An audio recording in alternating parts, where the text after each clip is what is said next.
I'd like to call this meeting of City of San Carlos City Council successor agency to the Redevelopment Agency and Housing Authority regular meeting to order, November 13, 2018. Would you please rise? And our Pledge of Allegiance tonight is going to be led by the Boy Scout Troop 327. So, gentlemen, you want to come up here? Gentlemen?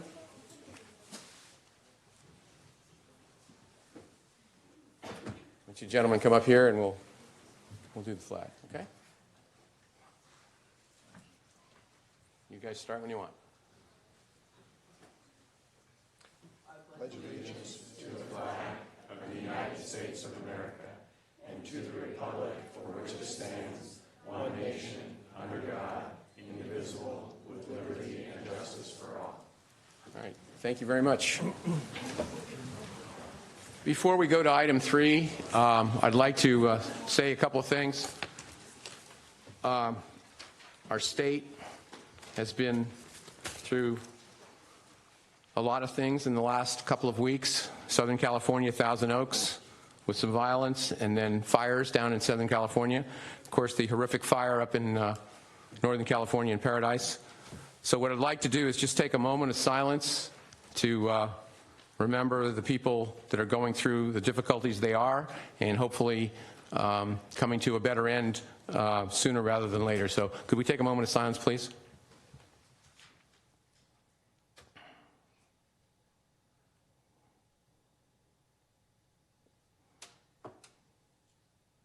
Thank you very much. I appreciate that. On number 3, changes to the order of agenda. Mr. Malpe? Nothing from staff this evening, Mr. Mayor. Anybody from the dais changing anything? All right. Report from closed session. Mr. Rubens? There's no report from closed session tonight. All right. We have a presentation of proclamation to Everest Mole with Boy Scout Troop 327 upon receiving his Eagle Scout Award. So, Everest, are you? There you are.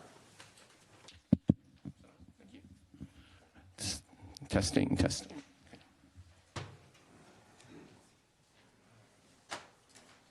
Congratulations. Good job. Appreciate it. So Everest becomes, gosh, I don't know how many, in 13 years, I'm not sure how many Eagle Scouts I've stood with or watched come in through here, but a lot. And it's a terrific award, the highest in scouting. And I'll read a couple things. Boy Scouts committed to fostering the traits of leadership and strength of character among its members, a vital force in the lives of hundreds of boys, especially in San Carlos, and also guided by adult volunteers who have given generously of their time and talents. I will let Everest explain his service project and tell you exactly what he did. So, Everest, go ahead. So for my service project, that's like the last requirement you have to do to be able to get your Eagle, and which is the highest award in this program. And so for my service project, I worked with a local nonprofit called There With Care, and what they do is they help families who function below the poverty level, and their children are seriously ill in the hospitals, and they often can't provide or pay the bills, let alone provide food for themselves. So what this organization does is collects food from the community and gives it to those families.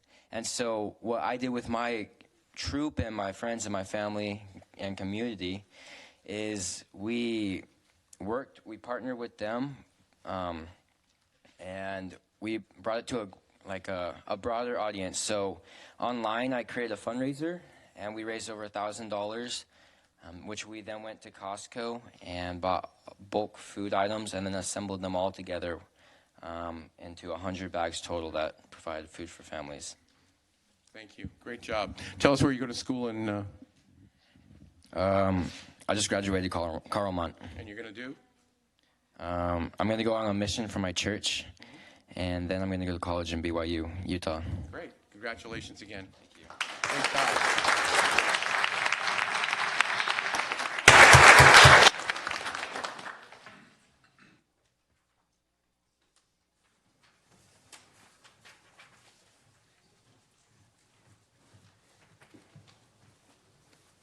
I'm always encouraged when I see young men like that, and also the young men that came up earlier, that we have a bright future ahead of us here in San Carlos with the people who live here and raise their children here and participate and volunteer in so many things.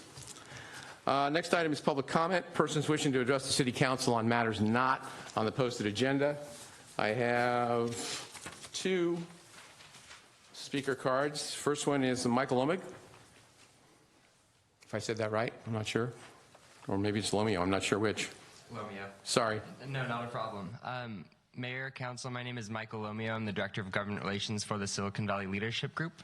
We represent over 350 different companies that range from early stage startups to some of the most iconic Silicon Valley brands. Tonight I'm representing the Silicon Valley Leadership Group Foundation on behalf of our Turkey Trot, which is taking place just next week. That came up kind of quickly, if you ask me. The Turkey Trot is the largest timed turkey trot in the world. It is taking place on the morning of Turkey Day, and it'll have you home just in time for some turkey, mashed potatoes, corn, and green beans. And I'm here to invite you and your entire city, but in particular the council and mayor, to join us that morning for something that we call Mayor's Cup. And Mayor's Cup pits different cities against each other, and the city that boasts the largest turnout in terms of elected officials wins the Mayor's Cup.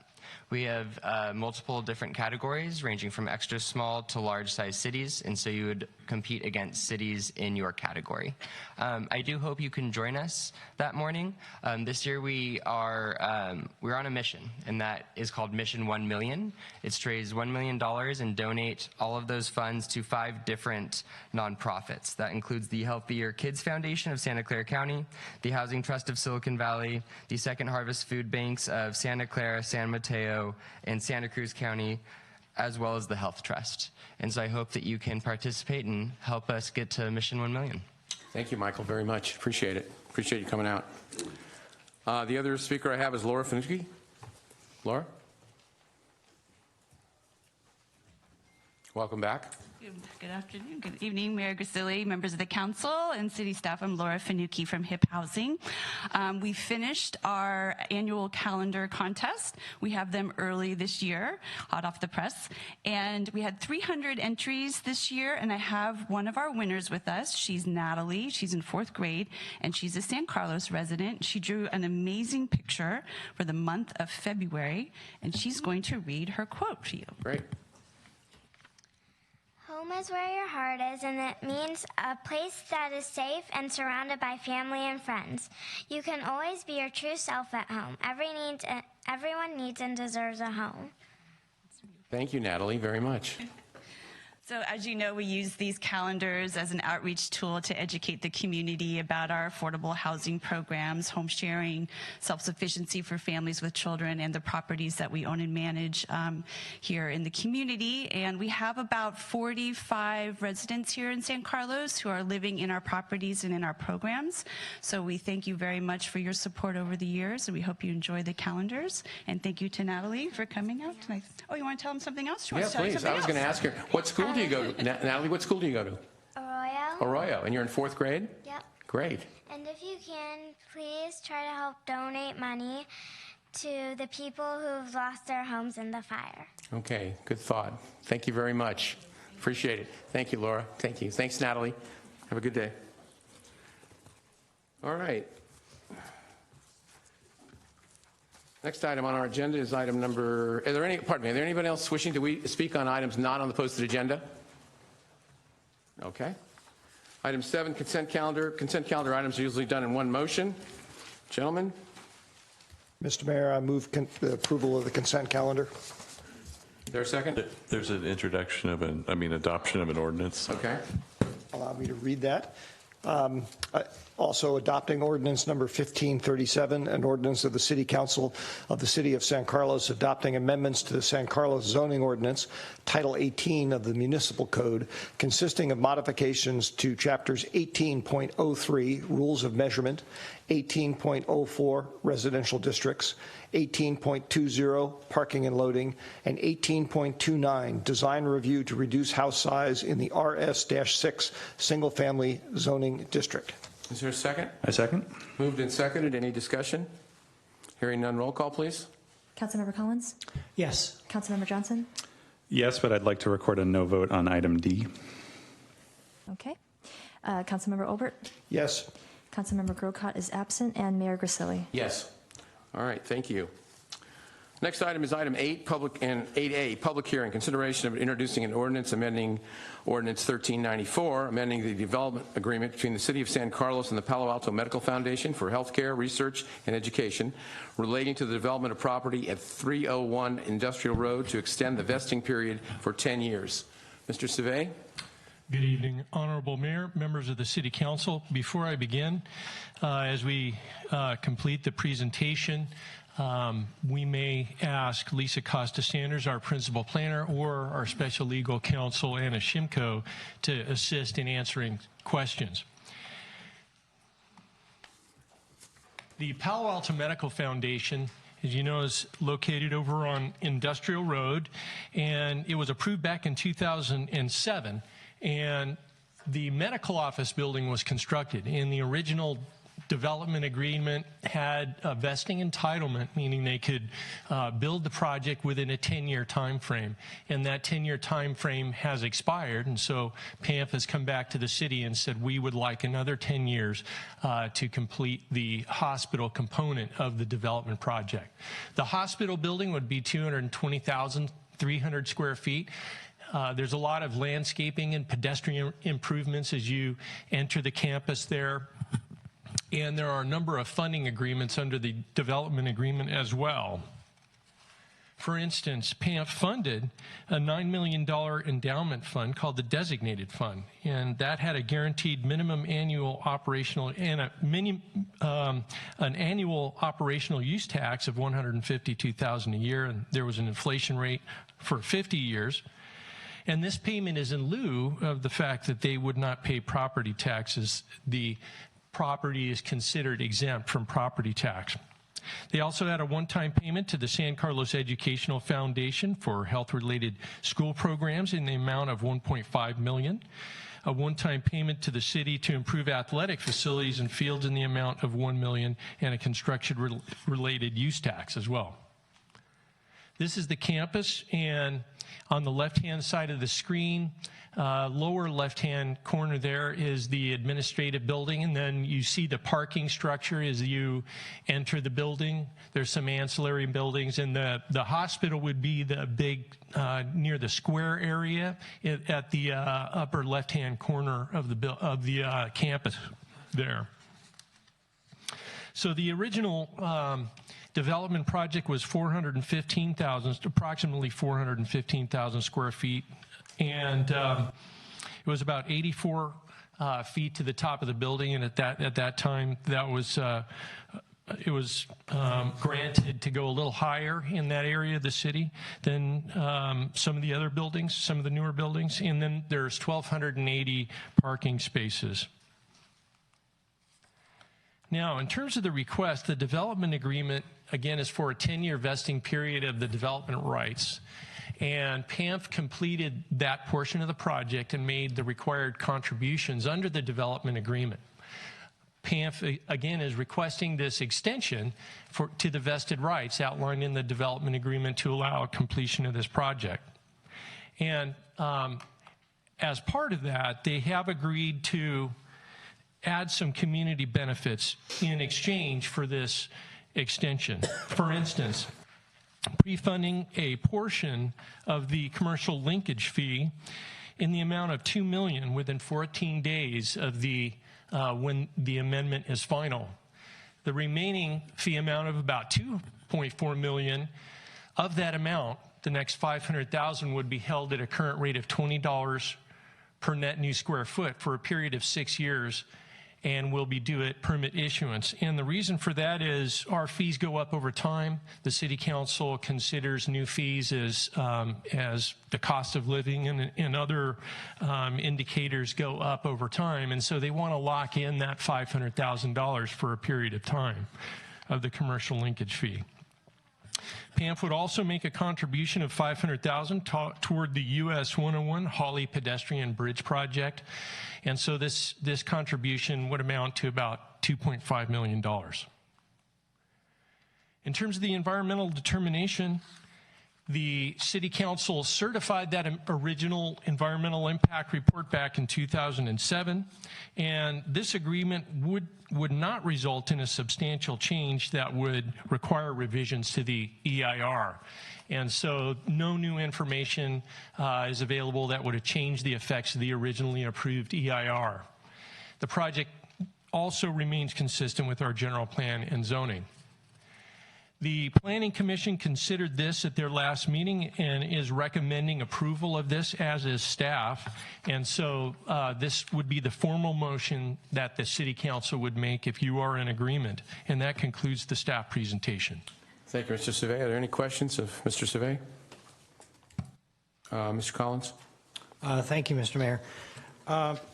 Maybe my memory is a little fuzzy, but since I was on the Citizens Advisory Committee so many years ago, as I recall, there was an agreement that PAMF was going to pay something in addition in excess of $600,000 a year. Do I just not remember it correctly? As in lieu of property tax? I think what we showed is where we ended up. $152,000. It's the endowment. He just didn't say it. Right. There you go. That's correct, right? Yes. It's the endowment of $9 million. We get 600, 700,000, right, Lisa? A year? Sorry. I was here as Ron was. You're correct. That endowment fund, in 2017, the city was able to draw down $730,000. 2018, it was $748,000. Thank you. Okay, so those are the large numbers. Yes. Thank you. All right. Just characterized differently. All right. That's all I have for the moment. Any other questions? Okay, this is a public hearing, so is there anyone wishing to speak on this matter? All right, seeing none, I'll entertain a motion to close the public hearing. Mr. Mayor, I move that we close the public hearing. Second. Moved and seconded. All those in favor say aye. Aye. Opposed? Okay. So, gentlemen, what do you want to do here? Mr. Mayor, I move to introduce ordinance number 1538. 1538, an ordinance of the City Council of the City of San Carlos amending ordinance 1394, amending the development agreement between the City of San Carlos and the Palo Alto Medical Foundation for healthcare research and education relating to the development of property at 301 Industrial Road, APNs 046051-020 and 046051-070 to extend the vesting period for 10 years. Second. All right, it's been moved and seconded. Any questions? I have one question. Mr. Savay, can this be extended again, or is this the end of it? It could be extended again after 10 years. So there's no limit to the amount of extensions that could happen? That's correct. Okay, thank you. All right, now roll call, please. Councilmember Johnson? Yes. Councilmember Obert? Yes. Councilmember Collins? Yes. Mayor Grocott, Councilmember Grocott is absent, and Mayor Grisilli. Yes. All right. Moving on, 8B.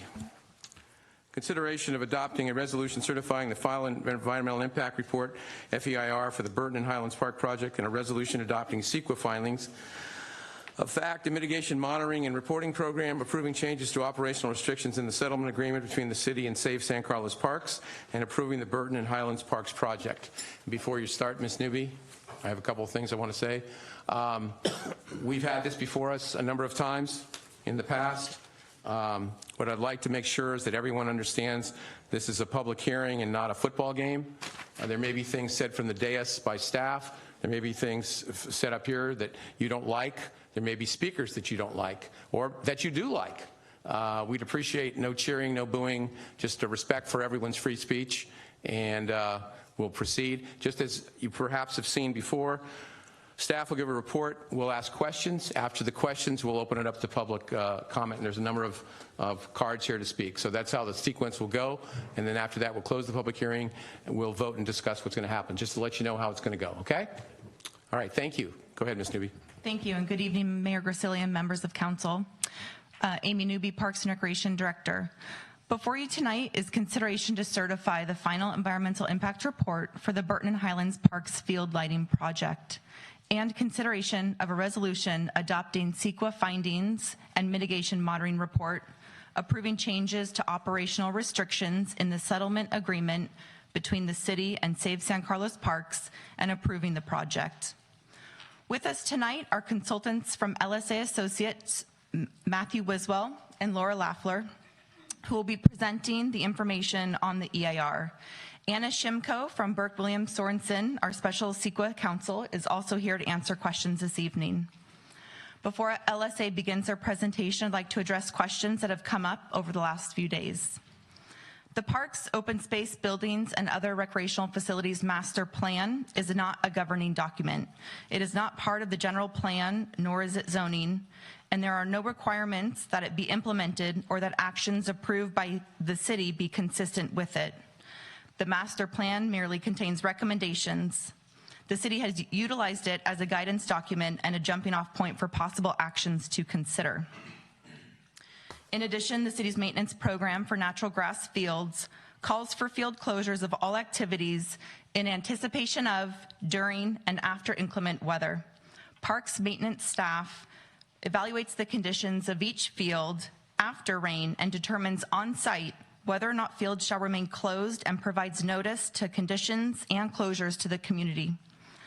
Madsen and Flanagan fields were previously renovated to address drainage issues, and Parks maintenance staff will similarly, in the future, determine if Stadium Field needs to be renovated to address drainage issues. The estimated cost for a similar renovation of Stadium Field is estimated at approximately $1 million, about half the cost to convert to a synthetic turf. The park maintenance operating budget includes funds earmarked for our annual 4 to 6 week field closure and renovation, which includes aerating and top seating, among other maintenance tasks. Funds are also set aside in the annual operating budget to cover unexpected maintenance issues, which would cover any additional and necessary repairs to Stadium Field, as it does every year with all city fields. And in deciding to propose lighting 2 additional fields, the city analyzed what additional needs exist for playtime on fields and has concluded that lighting these 2 fields are the most cost-effective and feasible options to maximize field playtime. At the end of the presentation tonight, we will have time for additional questions. And as I mentioned, we have our consultants from LSA here with us this evening, as well as our special counsel here. And with that, I'd like to bring up Matthew Wiswell from LSA to start the presentation. Thank you, Amy. Good evening. As Amy mentioned, I'm Matthew Wiswell of LSA. With me here tonight, I have JT Stevens. He's our senior noise specialist, as well as Mark Spencer from W-Trans, who assisted with the preparation of the environmental impact report per the California Environmental Quality Act, or CEQA. So this slide just gives an overview of the presentation for tonight's meeting. We'll go over the purpose, the project overview, the CEQA process and the timeline, the final EIR findings, and the next steps. So the purpose of tonight's meeting is to consider the final EIR, which is made up of the draft EIR plus the response to comments document for certification. We'll take additional public comment and make a determination on the final EIR, as well as consider approval of the project. So this slide provides an overview of the project evaluated in the draft EIR. The primary components of the project are to replace the existing metal halide lighting with LED lights at Madsen and Highland Fields to improve playing conditions, reduce energy use and spillover light and glare from existing fields, as well as install new LED lighting on unlit fields, including Flanagan and Stadium Fields. The city has a need to maximize the available time on existing fields to accommodate as best it can with the resources available, the growing demand for field space. To meet this objective, the project contemplates installing improved LED lighting on currently lit fields at Burton and Highlands Park and installing new lighting on unlit fields at Burton and Highlands Parks. All of the new light fixtures would utilize LED lights, which would replace the existing metal halide lighting and provide the required lighting levels on the field measured in foot candles to adequately illuminate all portions of the sports fields and ensure player safety. The light poles would range in height from 70 to 80 feet and would be constructed of galvanized steel and mounted on 10 to 20 foot concrete bases. All light fixtures would have light cutoff visors that are designed to direct light onto the playing field and reduce light spillover and glare to all areas surrounding the fields. In the proposed designs, the lighting designers have minimized light spillover beyond the perimeter of the sports fields to the greatest extent possible through careful placement of the light poles, use of LED lights, the orientation of light fixtures, and the use of light cutoff visors. Highlands Park operations are subject to restrictions, including parking restrictions and hours of operations, outlined in the September 14th, 2010 settlement agreement between the city and Save San Carlos Parks. The settlement agreement resolved litigation concerning CEQA review for the installation of artificial turf and the lighting for Highlands Field at Highlands Park. The settlement agreement itself need not be amended to change the operational restrictions. Rather, the city always retained the jurisdiction and authority to alter the operational restrictions when it entered into the agreement after notice with appropriate SEEK review and a public hearing. So after that overview, these slides will show us the locations of the parks. This slide shows an aerial view of Burton Park and the surrounding areas, and shows the location of Madsen Field that currently has lights and Flanagan Field that does not. And next we have Highlands Park and the surrounding area as well. And this shows the location of Highlands Field that currently has lights and Stadium Field that currently does not. So here we have a site plan for Burton Park. This shows the location of the existing poles at Madsen Field, and those will be in black on the lower left-hand corner there. And then the new poles at Flanagan Field, which would be in red on the right. And same for Highlands Park here. We have the existing poles on Highlands Field in black, and the new lights and new poles at Stadium Field in red. The project also identifies and the EIR evaluates changes to the restrictions on use at Highlands Park associated with the 2010 settlement agreement with Save San Carlos Parks. The 2010 settlement agreement is associated with the 2009 Mitigated Negative Declaration, or MND, adopted by the city concerning the conversion of the lower athletic field at Highlands Park from natural grass to synthetic turf. The MND was challenged in court by the group Save San Carlos Parks, and in 2010, the city entered into the settlement agreement that includes a number of requirements restricting traffic and parking and limiting hours of use for practices and games. These restrictions are only in place at Highlands Park due to the terms of the settlement agreement. The city is proposing to make these changes to align the use of the fields with standard city practices, the field use policy, and municipal code requirements. The settlement agreement was never intended to prevent the city from making changes to the parks or its program after implementation of the terms of the settlement per Section 11 of the agreement. The city did agree that if it intended to make changes to the park or programs that might affect the terms of the agreement, the city would initiate a revised project to the settlement agreement and seek a review, and city council approval would be required, which is what the city has done. A draft of the project changes to the settlement agreement restrictions document is included in Appendix C to the draft EIR. And as noted on the screen there in the third bullet, the city retains jurisdiction to consider and approve a new different project that could alter and supersede the project as limited by terms of this agreement. So here, this slide shows the proposed changes to the settlement agreement. They would include the passenger loading zone, which would remove the signs in the passenger loading zone at the middle of Lot A for short-term drop-off and pickup for field users. The designated carpool spaces would be removed, or the requirement would be removed that 4 designated carpool spaces be provided in Lot A. These spaces would be available on a first-come, first-served basis. It would also include the removal of the provision of the users of the tennis courts and Highlands Fields use Lot A, and users of Stadium Field use Lot B. This would also include the removal of the limitations for the practice schedule that established in the settlement agreement, including the number of teams that can practice at once, the number of practices that can be scheduled to start and stop at the same time, and the time period of at least 15 minutes between the start of 2 practices and the start of practices. For the game schedule, it would remove the limitations on game schedules that were identified in the settlement agreement. Games are not currently allowed to begin prior to 8 a.m., and players may not use the field earlier than 15 minutes prior to the scheduled game if their game begins at 8, or no earlier than 45 minutes prior to their scheduled game if their game begins after 9 a.m. The project will remove these limitations to allow regularly scheduled youth sport weekend games to observe city municipal code and field use policy requirements with regards to the times that the teams may begin play and the times the teams must end play. And finally, for the limitations on the use at the project field, It would remove the limitations that state use of the fields are only for organized sports clubs and leagues based in the city, and the requirement that fields not be rented to teams from outside the city. So here, this slide shows the purpose of CEQA, or the California Environmental Quality Act. The purpose is to identify and disclose to decision makers, who are the lead agency for the project, in this case, the City of San Carlos, responsible agencies, and the public, a project's significant environmental impacts. And the EIR must identify a project's significant environmental impacts.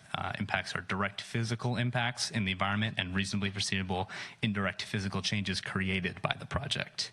It must identify ways to mitigate or avoid potential project impacts, identify a range of reasonable alternatives that meet basic project objectives and avoid project impacts, inform the public and decision makers of the environmental effects of a project, and lastly, the EIR does not make a recommendation about approval or rejection of a proposed project. So this slide shows where we are in the to date in the CEQA process for the field lighting project. We prepared a notice of preparation for the EIR in May of 2017 that began a 30-day scoping period, and a scoping meeting was held on June 13th, 2017. A notice of preparation and copies of the comments received are included in Appendix A of the draft EIR. LSA then prepared the draft EIR, which was published on November 20th, and the 100-day comment period ended on February 28th, 2018. We then prepared written responses to each substantive comment received on the adequacy of the EIR in a response to comments document. The response to comments document also included revisions to the draft EIR in Chapter 4. Together, the draft EIR and the response to comments document constitute the final EIR. Tonight, the city is conducting a hearing on the final EIR, which is outlined there in red, which is another opportunity for you to provide comments. That's both the city and the public. The CEQA process is separate from the project review and approval. As I mentioned, CEQA documents are prepared to inform decision makers, in this case the City Council, so they can look at the project's potential environmental impacts that are identified in the EIR, along with other factors of concern, and make informed decisions on the project. This also means that you'll have opportunities to comment on the merits of the project and whether you like it or don't outside of the CEQA process. So here we have this slide describes the contents of the draft EIR. So this includes an introduction, summary, project description, and everything else you see on the slide there. Please note that other CEQA topics outside of visual resources, transportation, and circulation, and noise were evaluated in the initial study and found to have no significant impacts that couldn't be mitigated with mitigations. And this is included in Appendix B of the draft EIR. I'll now ask Mark Spencer from W-Trans to come up and talk about the potential traffic impacts. Thank you. I'll be brief in my remarks and keep the presentation moving. Transportation analysis in the EIR, as we've done in several projects here in San Carlos, took a look at several intersections, several roadways, quite a bit of analysis surrounding both parks. What we found is a significant impact during a weekday PM peak period under both near-term, here's a summary, near-term as well as cumulative conditions at one of the study intersections near Burton Park, and that's at Cedar and Britton, which makes sense if you think about the location of that intersection and how things just kind of funnel through there from all sides of the intersection. The intersection, even without the project, is projected to operate at an unacceptable level. The project incrementally would add to that, hence the impact that was found. In order to mitigate that impact, we came up with two possible solutions which the city can choose to implement. One would be converting the always stop to a traffic signal operation. The other would be, if you wanted to avoid the traffic signal, is to have what would be called a mini roundabout, which is literally what it sounds. It's a roundabout, but on a smaller scale to fit within the confines of that intersection and also be able to accommodate the speed and volume passing through that particular intersection. Either one of those two mitigation measures would actually reduce the impact of the project to a less than significant level. It would also improve overall operation of the intersection regardless of the project. There's also a significant impact that was found related to pedestrians. and pedestrian movements at both parks. There's quite a bit of pedestrian activity, clearly, that surrounds city parks. What we found is there's a series of mitigations that we could implement and recommend for mitigation that include things like crosswalks and sidewalks and other types of improvements, as well as reducing some of the on-street parking to improve some of the sight distance for motorists so that they have a better visibility and sight line, as well as for pedestrians to see cars coming out of driveways. It was found less than significant impacts related to things such as the construction traffic, the emergency access, also the alternative transportation modes such as bicycling and walking. So there's a series of things that were analyzed and found not to be significant. In addition, although a non-CEQA item, we also did take a look at parking at both parks as well as on the streets surrounding the parks, and extensive parking surveys were done at both parks to get in a sense of what the effects of that would be. And we know that there's a lot of attention that was paid to that previously, and we wanted to make sure that that was covered so we'd be able to potentially ask any questions that come up from the council or public regarding those particular issues. So I'll stop with the transportation summary at this point, I should say, and be available for additional questions and answers later on in the presentation. Thanks, Mark. So now we'll move on to the visual resources. You'll see a summary up here on the slide. You'll see that the proposed project focused on reducing spillover light and glare impacts to a less than significant level with the appropriate design and placement of the lighting systems. As I mentioned earlier, the analysis determined that potential spillover light and glare effects would be less than significant for the new lights, and that the conversion of metal halide to LED lights would provide a beneficial effect to reducing existing light and spillover glare to the residents and properties that surround the project sites. And with that, we'll move on to our noise analysis, and I'll have JT Stevens come up and speak to that. Good evening. The two aspects of the park projects here are the operational noise and the construction noise. Starting with the operational noise, there was assessment that looked at the potential change in noise during the hours in which the park does not currently operate. That analysis showed that the increase would be less than 3 decibels, ranging from 1/10 of a decibel up to 2. The 3 decibel threshold is widely accepted as the limit of perceptibility for most humans. The construction noise was reduced to less than significant level with the mitigation measure NOI 1. The project would comply with the city's municipal code hours. Other significant parts of the mitigation measure would be using all equipment that is properly maintained and muffled. Staging of equipment would be placed as far away from sensitive receptors to the extent feasible. There would also be a disturbance coordinator at the city who would be responsible for responding to any local complaints about construction noise. The disturbance coordinator would determine the cause of the noise or the complaint, whether it's starting too early, too late, or it's just really loud, and then would determine and implement reasonable measures warranted to correct the problem. With that, I am going to hand that back to Matthew. Thanks, JT. So now we'll move into the summary of the alternatives analyzed. We'll start off with the CEQA required no project alternative. It is what it sounds like. It assumes that nothing would occur at the project sites and they will remain in their existing conditions, including the existing metal halide lighting would remain. No new lighting would be installed at the currently unlit fields, and management of Highlands Park would remain inconsistent with the city's policies and management of other city fields. The no project alternative does not meet any of the project objectives. The reduced project alternative, which would address the significant project-related impact to traffic that Mark mentioned earlier to Cedar Street and Britton Avenue. This alternative assumes that no new lights would be installed at Flanagan Field at Burton Park. However, the existing lights at Madsen Field would be upgraded to LED lights. All of the proposed project changes to the Highlands Park fields, which include the improved lights, new field and safety lights. Changes in the use of the fields and parking and signage will continue to occur under this alternative. This alternative would partially meet the objectives of the proposed project, as new field lighting would be installed, and changes in use and management at Highlands Field would allow for the increase in hours of play over existing conditions.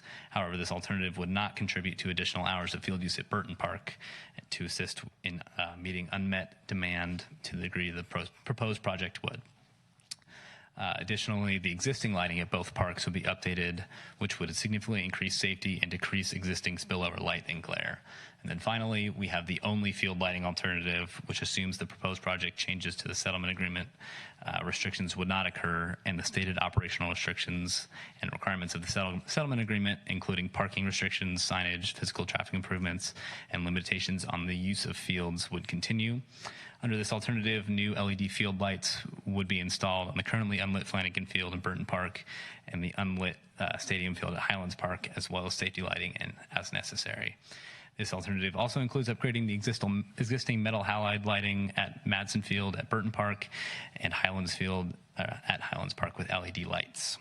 This alternative would only partially meet some of the project objectives, as new and upgraded field lighting would be implemented at both parks, similar to the proposed project. However, this alternative would not meet the objective of ensuring that city parks and fields are managed consistently per the city's field use policy, and that general city practices for all fields would only be partially met.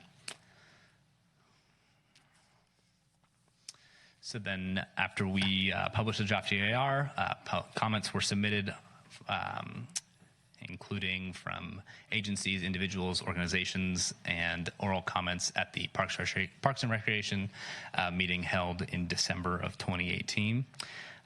The response to the comments document was published in November 2018, and this slide identifies what that document includes. The next slide we have here identifies revisions to mitigation measure TRA3 to clarify the requirements imposed on the project. Revisions were made in response to a comment letter from Caltrans that requested new sidewalks be high visibility zebra or ladder style crosswalks. Oops, there we go. So the task of the City Council tonight is to determine whether the EIR provided adequate information regarding the potential impacts of the project sufficient to allow certification of the final EIR and make an informed decision about the project. And with that, I'll invite Amy back up.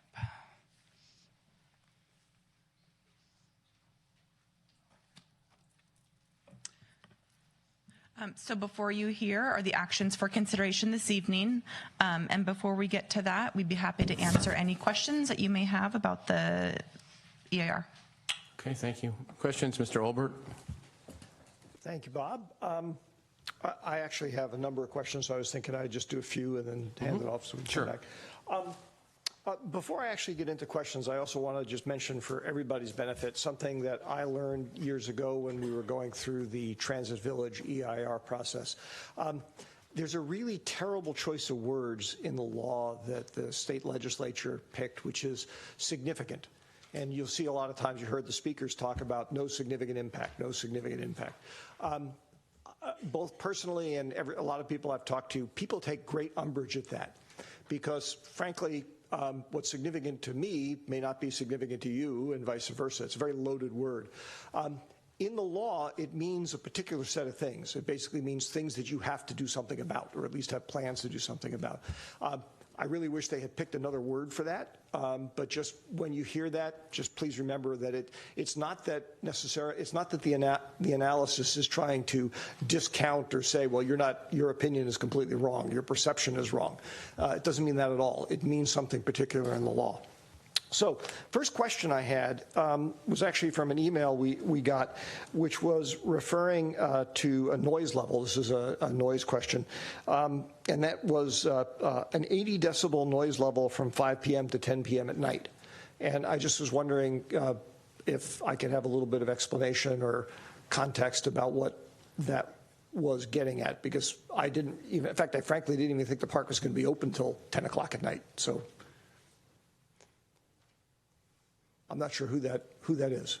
And our parks do operate until 10 p.m. Okay, thank you. You said the email was about 80 dB?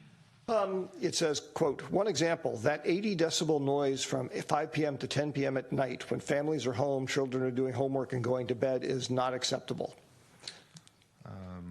I don't believe any of the analysis suggests that noise levels would ever be that high.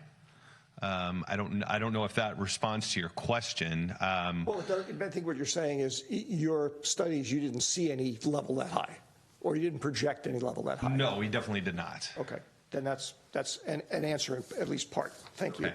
Okay. All right, next question.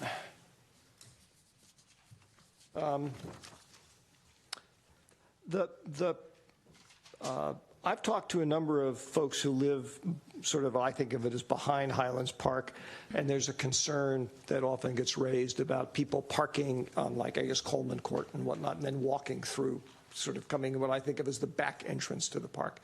And I just was curious, is there any way to, is that actually an entrance to the park, number one? And if it isn't, is there a way to reduce the accessibility so we sort of encourage people to go to where the parking area is? There is access to Highlands Park, the stadium field, from that street. Didn't I say turn those cell phones on? You know, she turned herself back on. What can I say? So yes, there is access to stadium from there.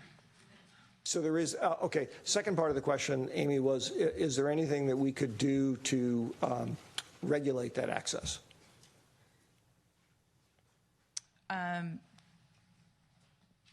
If council wished, we could look at that as an option.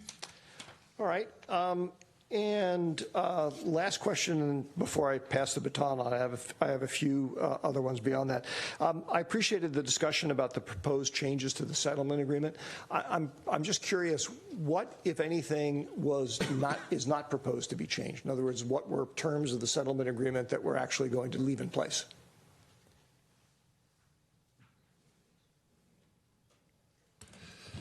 I have the settlement agreement in front of me, and so correct me if I'm wrong, but there is the speed humps on Aberdeen Drive will remain. The stop sign item, I think, is unchanged.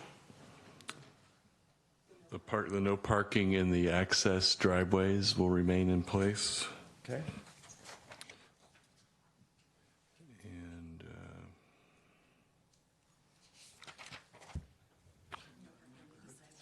Oh, and no parking on the east side of Aberdeen is the other one. Yeah, on the weekends. On the weekends.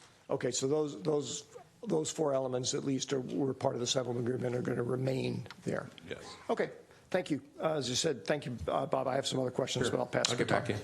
Mr. Collins? Thank you, Mr. Mayor. So I've got a bunch of them, but I think I'll follow Mark's example and just start with a few.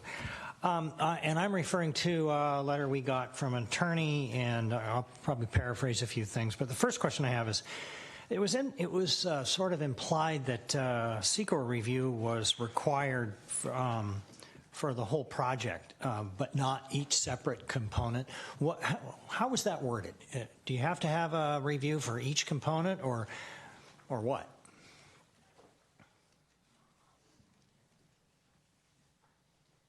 Good evening, Anna Shimko, Special Counsel to the City on this matter. So first I want to make sure I answer the correct question. This particular project has a number of components because it deals with a couple of fields and changing the restrictions on Highlands fields. All of those were considered one overall project, and the effect of all of those were studied in the EIR. I'll wait for your next question. All right. Okay, so that kind of leads to the next one. The statement was made, the project has never been evaluated under CEQA. I didn't even understand that. Well, I believe the statement may have been referring to the master plan that was adopted a number of years back with respect to parks and open space in the city. And as Amy mentioned earlier, that particular master plan it's not in the general plan, it's not part of your zoning ordinance, there's no consistency that's required with it, and it is not a plan that you are obligated to comply with. It was adopted many years ago, and if anyone had a complaint about whether CEQA review was properly done for the master plan, that complaint would have been lodged or would have been required to be lodged within 180 days after you adopted the master plan, and my understanding is that did not happen. In any event, it's the city's position that there's no piecemealing or segmentation here because you evaluate individual activities that may or having to do with parks and open space that may or may not even be consistent with the master plan as they come before you. So whenever there is something that the city does wish to pursue, then there is analysis of the environmental impacts as warranted of that particular project. But my understanding is that the city is not wedded to all of the projects within the master plan. And again, the time has long since passed to challenge CEQA review for that particular action. Okay, all right. Okay, let's see. The statement was also made that with an increase of field use, there would, due to the installation of lights, that there would be an additional level of maintenance, but I got the impression from the report that there really wouldn't be any increase in the maintenance, but or the renovation of the field. So my question is, wouldn't some increase in field use because of lights result in some increase in There would be increase in field use, so I'll let Amy address maintenance. But what follows is, wouldn't there be some increase in the maintenance required and the renovation required? Because you're going to have more people playing on grass longer. The city would continue to administer our annual field maintenance procedure and program, and so that does include a 4 to 6 week field closure. In addition, during inclement weather, we close fields as we're anticipating rain, during rain, and then our park maintenance staff evaluates fields on each individual basis after the rain and determines whether they're going to remain closed or if they're open for play. Our operating budget includes all those this maintenance program. In addition to that, if there's ever any repairs that need to be made at any of our natural grass fields, our budget is sufficient to cover those improvements and those maintenance repairs as necessary, if it were to happen. All right, thank you. Mr. Mayor, I'm going to pause. Okay, thank you. you. Cameron has questions. Mr. Johnson. Thank you, Mr. Mayor. A question for Amy about the lights. How do they work if no one is using the field on a particular evening? Will the lights shine all the way until 10 p.m.?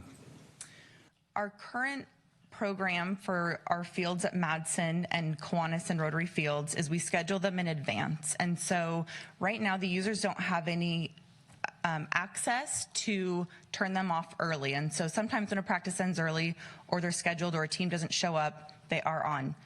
With these new lighting technology and the new online programming, we would have more of a partnership and more of a reciprocal working relationship with those field users to request lights, to also give them access to turn them off when they're done with practice if it's earlier than their scheduled time. And then also we do charge a per hour light use fee, and we would be able to incorporate the billing and the charges to the youth sport groups through the new lighting technology that we're proposing. That's great. So just to clarify, if no one is scheduled to use the field, the lights will not be on. Is that right? Yes. If they have not been requested for lights to be on, they will be off. Okay. This project has in the past been characterized as a step towards adding additional artificial turf to playing fields in the city. One question just for the public's benefit is there anything that we are proposing to do tonight that would add additional turf to fields in San Carlos? No. And can you talk about what steps, if there was a future proposal to add additional turf, what steps would the public have, and what would be what would have to happen for that to come to be? And maybe, I don't know if that's a question for. Well, I'll take a stab at it initially. It would, in the environmental document you have, the report makes it clear that turfing the stadium field is not contemplated now, and that the steps that the city is saying that would be required if a future council decided to even start that process would be to do a new environmental review and for a new project. And that would require another vote of the city council? And it would require another vote of the city council and another public process. Okay. And then the last question I have is, you said that this project represents the most cost-effective way to add additional playing time to the city of San Carlos. Does the staff have a perspective on what's the next best alternative, or are there additional ways to increase field time that you looked at beyond just lighting these fields? Can you help give us a little bit of color on how good of is this an opportunity relative to other options that might be available? We're pretty limited on when the youth sport groups can use the fields, and that's obviously after school and on the weekends. We're also limited with the land that the city owns to build a new field. And in the last few years, we have increased our partnership with the school district, and we take on the maintenance contract, oversee that, and we oversee the scheduling of the fields. And so we do have a really good handle on how to best utilize and maximize the space at all of the city and school district fields to get the most use and to get the most teams practicing and playing their games. Other than that, Jeff, any comments? The only other conversations that have taken place around this issue in the last several years have been with the school district about creating new fields or significantly refurbished fields that are in disrepair that belong to the school district, primarily at the Tierra Linda campus, but Central has been another potential site that's been discussed. We've been continuing to have those dialogues up until just recently with the school district, and those will be continuing. We've been trying to meet with them at their discretion as they've been handling a whole number of facility and building issues on their campuses.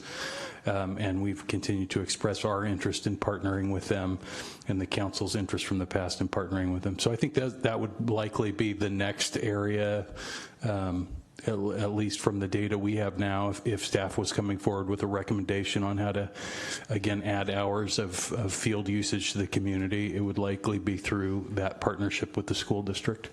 Okay, thank you.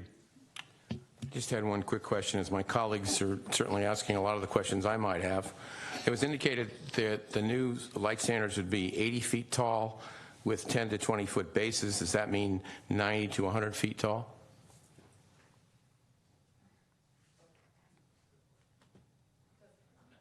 No, that's the 80 feet is the total maximum Including height. the base? Including the base. What is the current size? Current height? I always ask the tough questions.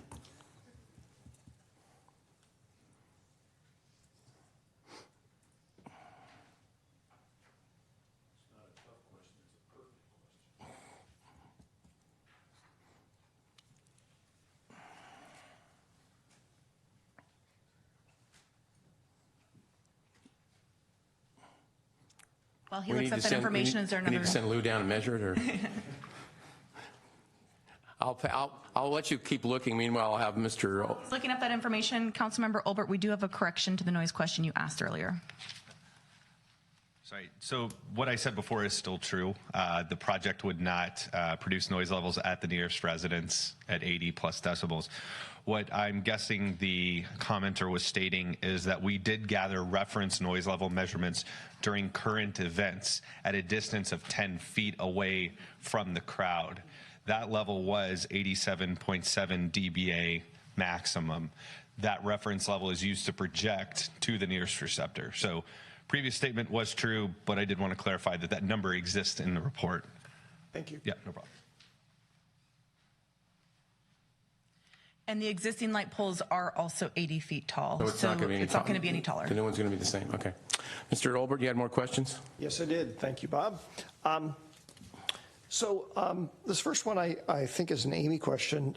As I was listening to the presentation and thinking about the input we've gotten from various neighbors, do we ever, and I think of this as being done under sort of city auspices, if you will, city staff auspices, do we ever encourage the various sports groups that use the parks to have periodic meetings with the neighbors that live near there, like once a year or something, just to talk about issues and sort of brainstorm whether there are things that could be done to make everybody happier or less unhappy? We haven't coordinated that in the past or facilitated it with the youth groups and the neighbors. To your knowledge, and this sort of extends it into Greg and Jeff's territory, is there any reason that you can think of that would prevent that from being done? No, I can't think of any reason that would be prevented from being done. Thank you. My next question, I think, actually is a Stephen Makita question. And he was probably not expecting to be called up, but better luck next time. So, Stephen, the question I had is one of the proposed mitigations, actually, in general, there were mitigations proposed for Cedar and Britton intersection because of the current level of service and how this would degrade it even a little bit further. What I'm curious about is, first of all, I didn't realize that intersection had as low a level of service as it apparently does. Has staff been working totally separate from this project to look at doing something about that intersection, like making it a controlled intersection with a light? Or we really actually haven't had any complaints in regards, but certainly, I have noticed during probably peak hours, that intersection probably is not really operating as efficiently as probably you would like. So, that is something that we probably want to study a little bit further. So this is really kind of the first indication that I actually seen where, the proposed traffic signal and or mini roundabout is being proposed. Okay. All right, thank you. I just was sort of curious because I just had never heard of it before. It sounds like it's just coming on the radar at this point. Okay. Last two statements, things were not actually questions, just I wanted to make a couple of observations. One is one of the speakers referred to potential mitigations that I characterized as improving the visibility of pedestrians to motorists and vice versa. Personally, I hope we really do that. Because that sounds like a really seriously important thing to do, particularly when we've got a bunch of little kids involved in the transaction. And the other is there was a gentleman, and I apologize, I don't remember his name, who wrote to, I believe, all the council, raising a concern about the color of the lights that end up getting put into play here, just because there's apparently some early stage research that shows that perhaps LEDs that have a preponderance of blue light in them may not be as good for you as warmer lights, if you will. I guess this actually is a question. Has staff actually looked into that at all or have a sense about that? Yeah, so the color temperature of the lights, that's in degrees Kelvin. Right now it's proposed at 5,700 degrees Kelvin. Which is pretty blue. Pretty blue, yeah. Is there a reason why that number was picked? I believe that was the standard that the lighting engineer needed to use to maintain the appropriate foot candles on the fields. Okay. All right. Well, I guess I'll come back to it when we do the design. If we do the design phase discussion. Thank you. Thank you, Bob. Okay, Mr. Collins. Thank you, Mr. Mayor. I guess this is probably a Greg question, Mr. Rubin. I think this is a question for you. With the settlement agreement and the proposed changes, I don't know if you want to put that slide back up. I don't know what number it is because it's not listed. Proposed changes to settlement agreement. So, well, what was the rationale behind that? I mean, why did we decide that we wanted to eliminate a loading zone and eliminate carpool spaces and change a provision for parking information or take away signs and that sort of thing? I don't understand why these things are there. Well, I'll just encapsulate that as saying it was a settlement discussion, and these issues were brought up by the Safe San Carlos Parks group as items that were part of our broader settlement discussions. And at the time, the City Council was agreeable to adding those to the agreement. But we had a pretty big other provision that I think gave the prior council comfort in being able to agree to these things, and that's the retention of jurisdiction to pursue a new project subject to a public hearing and council consideration and appropriate environmental review. And at the time of the settlement agreement, there really wasn't any track record or history of dealing with these issues and whether they would work or not.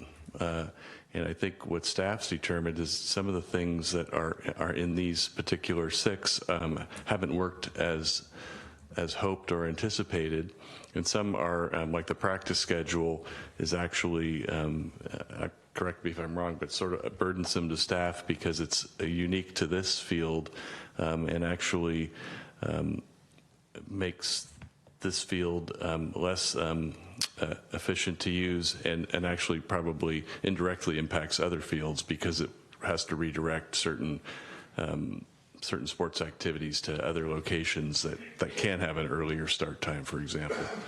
So I don't know if there's anything else that factually, Amy, that has caused some of the reconsideration of these items, but. Pretty much what Greg said, and then also just looking to streamline operations of all of our fields to be consistent with each other. Okay, so, I'd like to add just a little bit to that. Over the years, as this issue predates many of us, not quite all of us, but most of us in our current roles.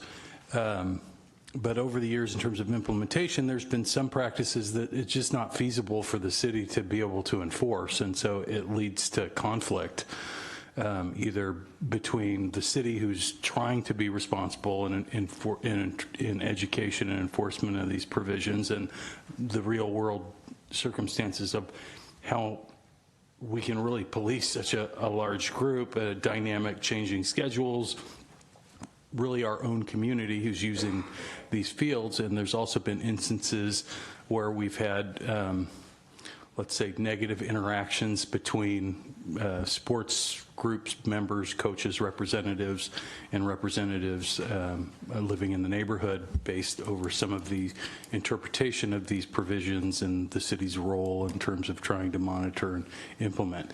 These things, if we felt that these things were working and working well on behalf of the whole community, then we would be recommending that they continue. Some of these things simply haven't worked as I think we had hoped when we agreed to them, which is, of course, why we had a provision in there that they could be changed in the future. So is it can I assume then that eliminating the passenger loading zone and the carpool places, does that actually add parking spaces? It does. Any guess as to how many? 4 to 6. So it eases the neighborhood parking a little bit. Yeah, that is simply the idea behind that provision, is that we would be putting those spaces back into circulation again, recognizing that parking is at a premium in the area, and we'd like to make as many spaces available to the public on our property so that they're not intruding on the neighborhood. So that was part of the thinking then. Okay. And then I guess, gentleman from W-Trans, Mark, is that right? You mentioned at Burton and Cedar, either a signal or a roundabout, and the roundabout really caught my attention. How feasible is that? And if it is feasible, would there be any taking of private property to make that work? So yes, it's feasible. We determined that prior to making the recommendation, otherwise, and it's within the existing right-of-way. It wouldn't require a private property take, as far as we can tell. So it's feasible. It's a different kind of operation than a traffic signal. But it would work, and it is feasible, and it would be very effective in that location. Your opinion, do you think it would be more or less effective than a traffic signal?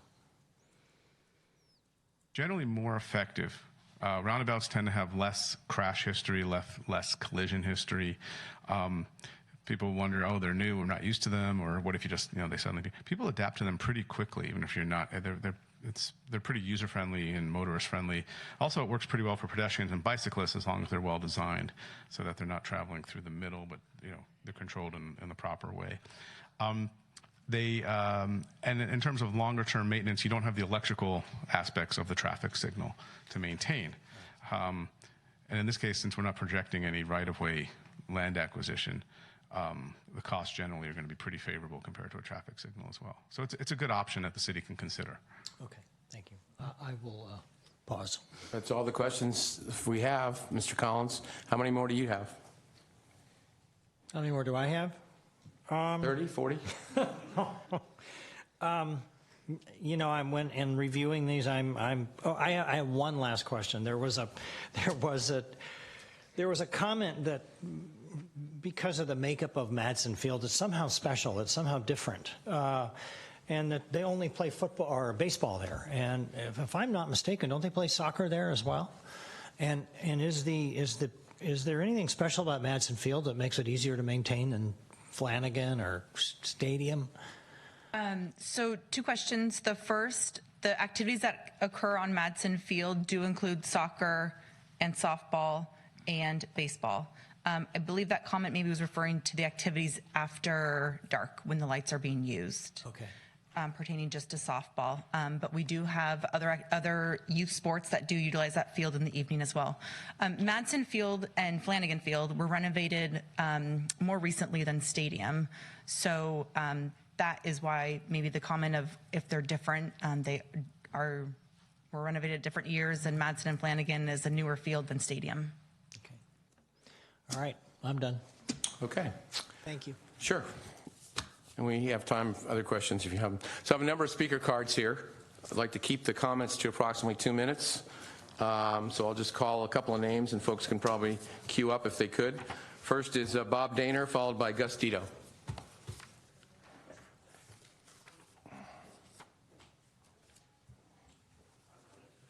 Sure you do, Bob. I understand. Welcome. Good evening. I have a lot to say, very little time, so I'm only going to focus on one little thing. On February the 6th, I spoke to all of you about the 2005-06 Citizens Committee on Fields, of which I was a part of, a committee of some 28 citizens appointed by the City Council.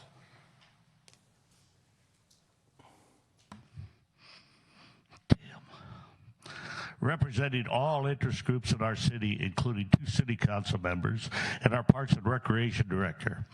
After well over a year of study, the committee reached a compromise: an all-weather synthetic turf field under the lights at Lower Highlands and natural grass at no lights at Stadium Field. This was the best of both worlds. A compromise that almost all of us in that committee could live with. I submitted these same comments for the EIR. On pages 88 to 101 of the city's response was, the city and EIR authors are unaware of a contractual agreement in regard to not installing turf at Stadium Field. Of course, there was no legally binding contractual agreement. The work of this committee was done in good faith and with expectation of fair dealing. It is now being dismissed as if the citizens' work had value then, but had no value today. All of the records of that committee should be in the city's archives.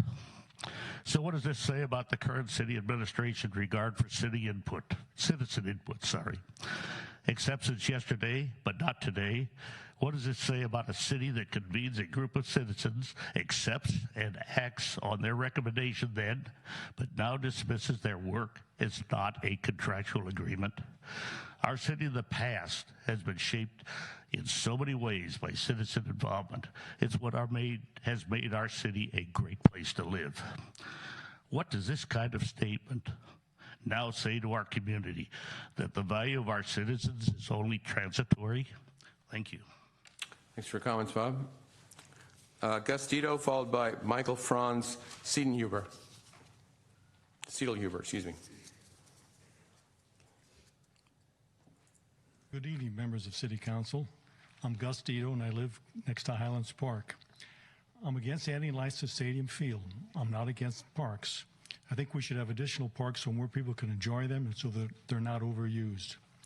Since I've already said some detailed letters about Highlands Park, I'm just going to talk now in general terms. First is sound. All sound is not equal. The report makes it seem that it is equal by averaging noise over 24 hours. I think that criteria needs to be changed. Night noise is more bothersome than day noise. Sports noise is more concentrated. It's loud. People want to make noise. One sports group moves in, another moves out. Lots of continual noise. Regular park noise, not as concentrated, not as loud, not as continuous. Location noise. Adding noise to places near 101 or El Camino is not as noticeable as adding noise in quiet areas as Highlands Park. Lights and night sports noise till 10 p.m. will change the character of our quiet neighborhood and not for the better. Lights, no matter how well they are directed, are a major distraction. Noise and lights will cause problems for people who live around the park. Highlands Park has two fields, Highlands and Stadium. As the report states, Highlands is mostly a sports park. Lights, synthetic turf, no dogs. Stadium Field has natural grass, no lights, no synthetic turf. You can walk your dog on a leash. Due to the number of organized sports, Stadium is at least half sports park. That leaves less than a quarter of the fields for community activity. The area around Highlands Park needs a local park, not just a sports park. Put in lights and possible turf will reduce the amount of local park time to less than 25%. Allocating a reasonable portion of the park for the community who live near it is not unreasonable to ask. The city needs more parks to handle both sports and non-sports, especially with the housing and commercial growth around Caltrain and downtown. We should have parks where lights and noise do not have a major impact, similar to Belmont Sports Park near 101. With our new population and commercial growth and the passage of 2 recent tax proposals, the city should be in better financial position to increase the number of parks. Thank you. Thank you for your comments. Michael Franz Sailhuber, followed by Ann Tang. Good evening, Mark, Bob, Cameron, Ron, Crystal, Greg, and Jeff. I appreciate your time. My name is Michael Franz Seidelhuber. I am a resident of 1744 Arroyo Avenue, directly across the street from Burton Park. I am not in support of a roundabout at Cedar and Britton. Namely, the congestion is typically caused by traffic guards that the school district does put in place to help our kids get across that street safely. Otherwise, that intersection is free and clear. What I'm here today to speak about primarily is that I'm a parent. I have 2 boys, 10 and 12, that are both competitive soccer players, baseball players, students at Arroyo and Central Middle School, and that they do not have an adequate field space in San Carlos in order to enjoy their development as children. At AYSO, I'm a board member, I'm a treasurer, I run the Hometown Days indoor tournament, I treasure for the Tri-Cities Turkey Tournament. I am a head coach, I am an assistant coach, and I'm also a ref. I am pretty committed to making this a great soccer experience and a great soccer town for these kids. At San Carlos Little League, I'm a coach with the San Carlos Missions. I'm an ump, and I'm also a coach for the regular spring season. When flag football developed a program that the Parks and Recs runs, they run a great flag football program. I also coach that. At the end of the day, I love coaching. I love kids. I love what San Carlos has done. I'm a hometown San Carlos kid. I grew up on, on Dalton Avenue. I've lived on Melody. I've lived in San Carlos my whole life. When I had kids in the oven, I left San Francisco, brought my family back to San Carlos in order to give them the experience as a child that I was able to enjoy. Out in the industry, I'm a subject matter expert. I work on energy efficiency projects at San Francisco Airport. I know how to save money and save operations. I look at the current program for the lights. We need those LED lights. As treasurer of San Carlos, we spend $8,000 a season spending money on use fees for lights. We need LED lights to bring that number down 25% of what we're spending. That's money that takes uniforms off kids, takes cleats out of the program, doesn't let us stripe the field to do our job properly. When we get to the shared infrastructure, as a program. Could you sort of wrap it up? Yes, sir. Thank you. We spend over $33,000 helping the school district with their maintenance contracts. What we need is more field space. We need enlightened field space. We need to find private places for AYSO in the city to grow the field space with the incoming units in the market. We need LED that are put in place right away on those existing standards, and we need new LEDs to give more field space to the kids to play in San Carlos. Thank you very much. Thank you for your comments.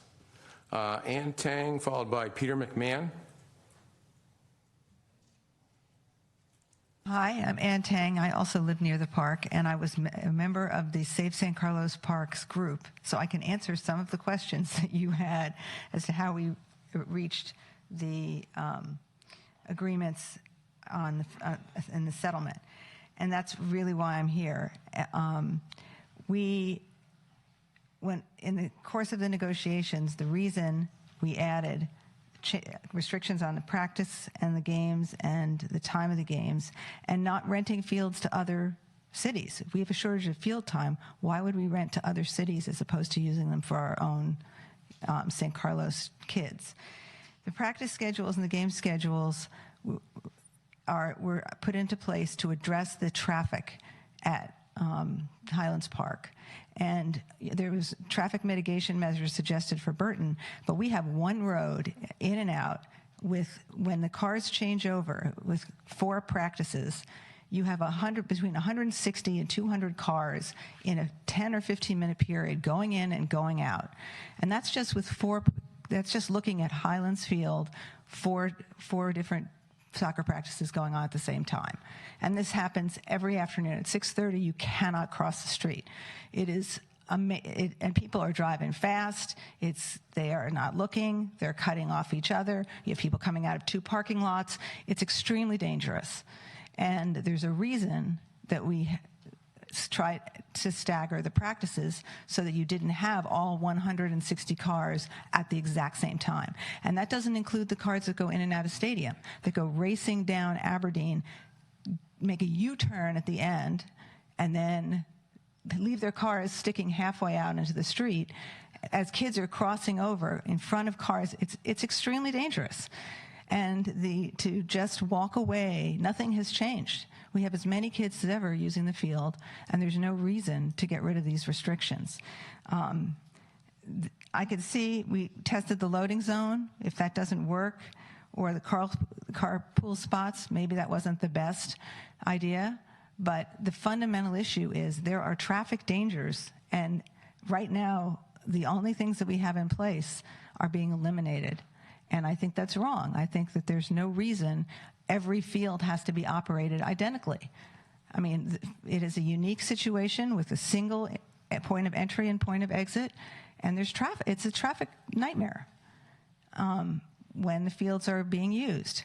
So I think that walking away from the settlement agreement is a huge mistake, and I think it also is a break of. I mean, we entered into that agreement with good faith, and there is no reason to walk away from it because there's fundamentally nothing has changed. The traffic problem has not been addressed. There's no solution in this EIR. It doesn't even acknowledge that there's a traffic problem. So I would strongly recommend we not walk away from the settlement agreement in total. Thank you for your comments. Peter McMahon, followed by Billy Rourke.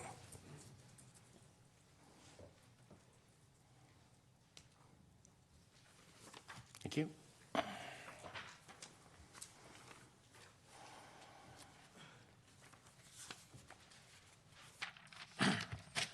First of all, I'd like to thank the members of the council for their service, and especially the ones that are outgoing. Thank you for your service to the community. My name is Peter McMahon. I am a 20-plus year resident of San Carlos. I am a 10-plus year business resident of San Carlos. I am a 10-plus year coach of San Carlos, including soccer and baseball.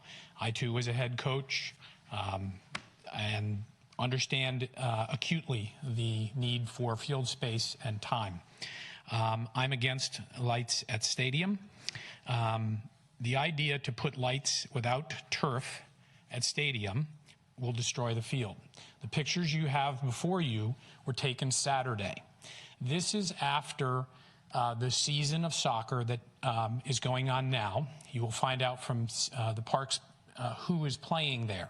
There are little girls and little boys each weekend. They play on one field, on one side of the field 1 week. The next week they move over to a different field. As you can see the condition of the field, it's completely chewed up.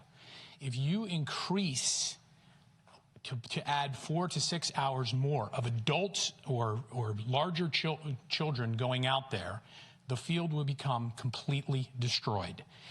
That was the reason we put turf at Highlands. The reason was the city came to us and said, we're having these competitive soccer games. We can't maintain the field. We can't do it. We can't keep it up. And when the whole last time came around, the settlement agreement wasn't reached because Save San Carlos Parks sued and then reached a resolution. What happened was Save San Carlos Parks won. They won the lawsuit, then they settled. So it's a big difference. And the spirit of compromising with the city is in that vein. It was, okay, you give us no lights and grass, and we'll give up. Or we won't do what we can, we go from there. All right. The fact, I'm not in favor of turf for that field. That's not the point. The point is that under CEQA, if you're doing something and there's something that's foreseeable and you don't do it at the same time, that's called segmentation. And apparently that's illegal. So if you know you're going to need turf in the future, and you have substantial evidence of that, it's a CEQA violation if you do not include it in the first one. That's my understanding. I know time is short, but we need to move on, so go ahead. Can I say one more thing? Yes, thank you. Please. Okay. The EIR regarding noise is flawed.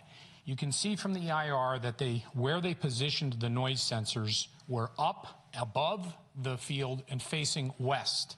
The stadium faces west, so the people that cheer yell this way. So if you're measuring noise from back there, you're not getting the true measure. My backyard is 50 feet from the field. I can assure you that during practices, the decibel levels exceed 100 decibels or are very close. If this passes, I will have to go get my own measurements, and I'll do all that for purposes of demonstrating that as fact. Thank you. Thank you. Okay, appreciate your comments. Billy Rourke, followed by David Diaz. First of all, I'd like to thank you guys for just allowing me the opportunity to voice my opinion on the matter. As you can see, I'm a missions baseball coach. I've been coaching my team for 5 years now, from the moment they were 7 years old, and they're now 11. And we struggle for field space greatly.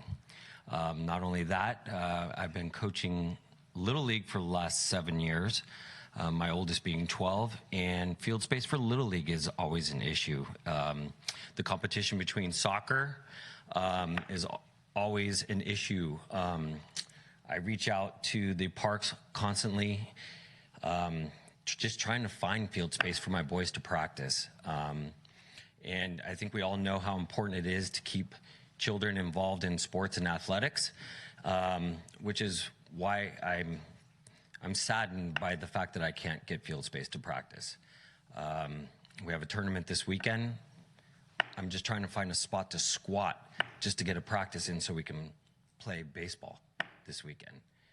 And I just feel that we shouldn't have to look for field space to squat just to play baseball. I mean, it's an American tradition.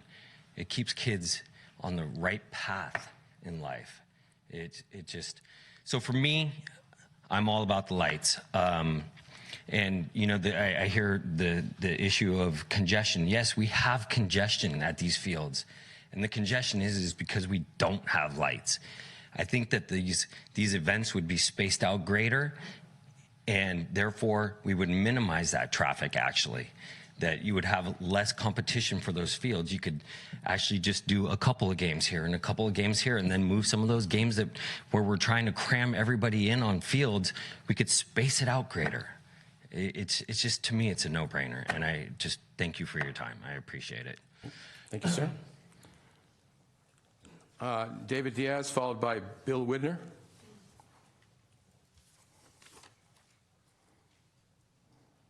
Hi, my name is Dave Diago. I'm sorry, I apologize, Mr. Diago. No problem. Well, I have 2 kids here in San Carlos. I have 2 nephews that moved in about 2 years ago.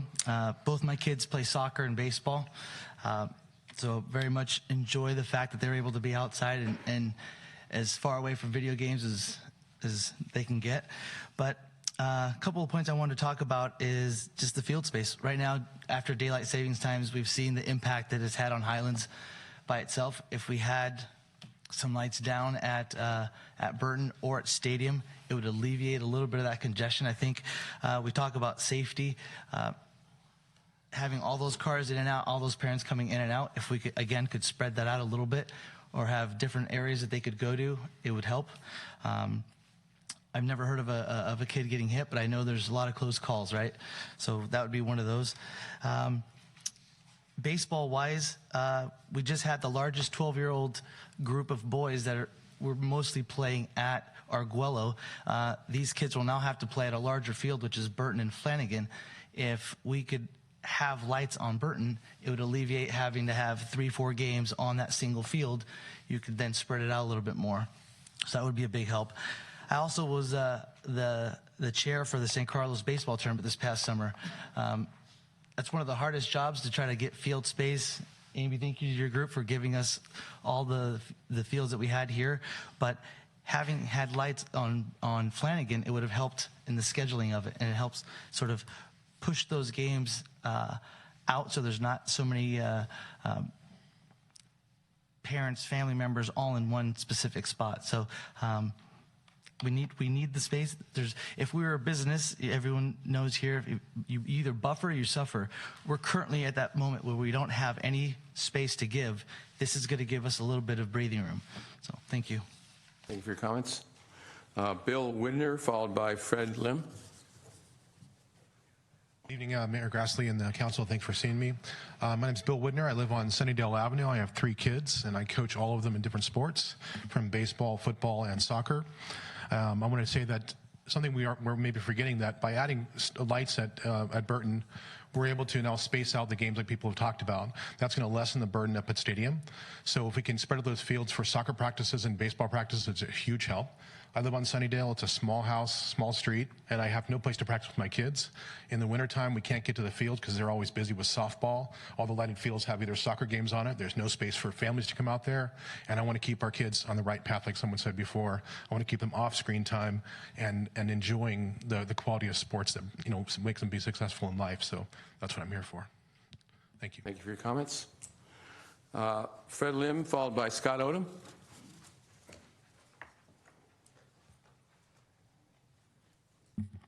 How's it going? My name is Fred Im, and I.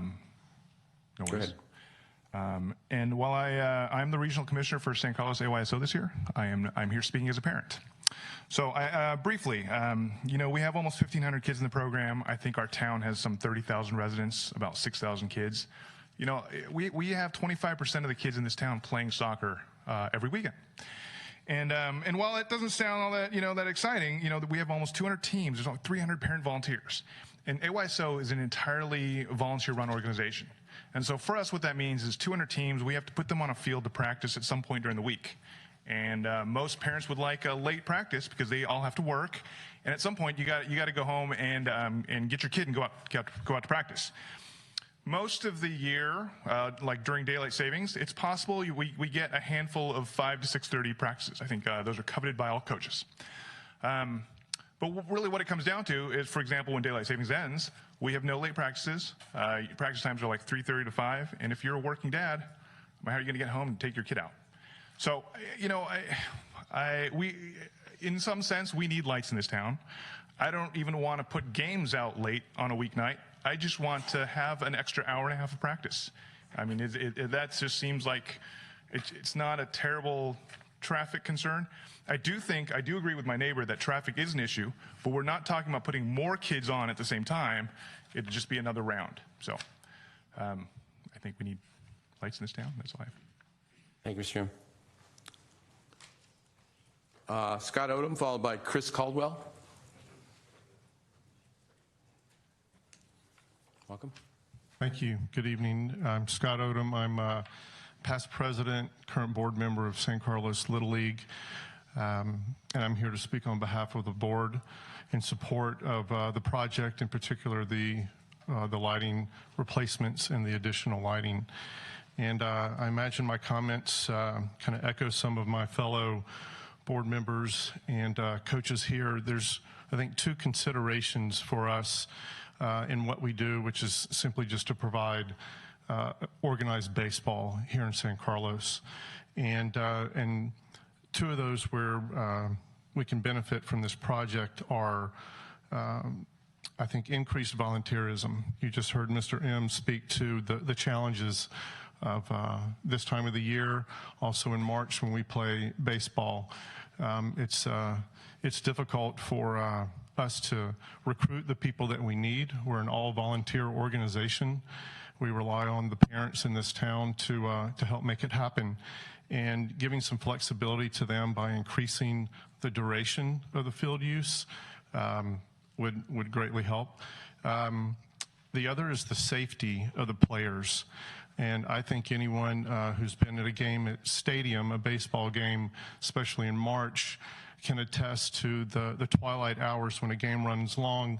The sun is setting behind those trees on that canyon slope, and you wonder, how can the catcher see that pitch? You know, and you're wanting to get in a game, and you're needing to stop it. That impacts scheduling, where you've got to figure out a time to finish that game. So that's when you're putting a burden on the schedule that we currently have.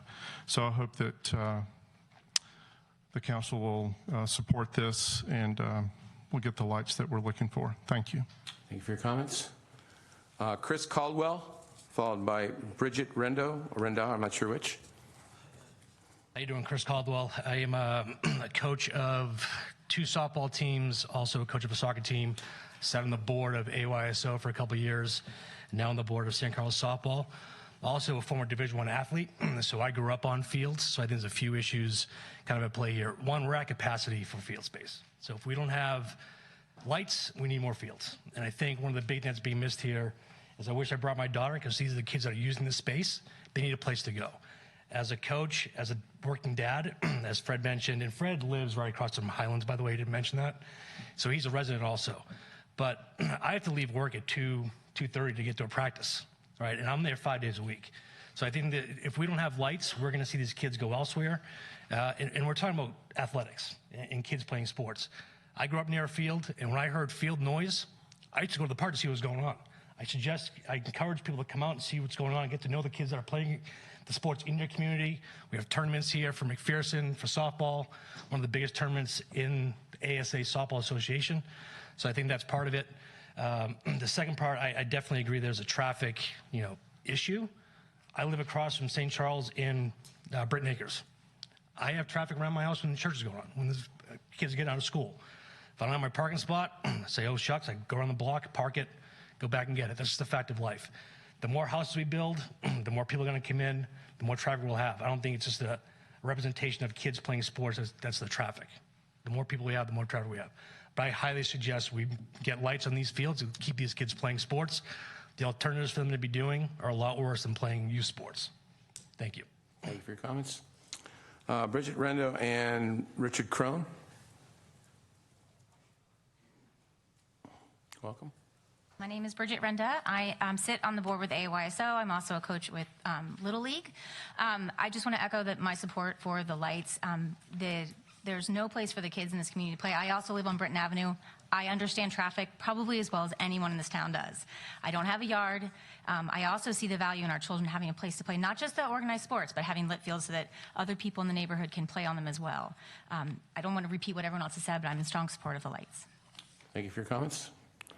Richard Crone, followed by, Mark Alexander. Thank you. Richard Crone, resident of San Carlos. Dear esteemed City Council, take a deep breath. Think about what you're breathing right now. Smoke. There's a fire in Emergency Road at the top of Stadium Field, a field bounded 3 sides by steep, rugged, highly flammable terrain, with vegetation that undoubtedly adds to the character of the park. I call this to your attention because as a local homeowner, I have called the police 3 times in the last 60 days to report flagrant violations of blocking that fire and emergency access lane behind Stadium Park. On one instance, the motorists actually removed the barricades and parked their car in the fire lane behind the stadium steps. Adding lights adds congestion, and congestion adds risk of both legal and illegal restricted access to the fire and emergency lane that the homeowners and the city depend on. I hope that you'll consider that. Thanks for your comments. Mark Alexander, followed by Philip Szymanski. Mr. Alexander, are you here? Yes, I am. Okay. Thank you.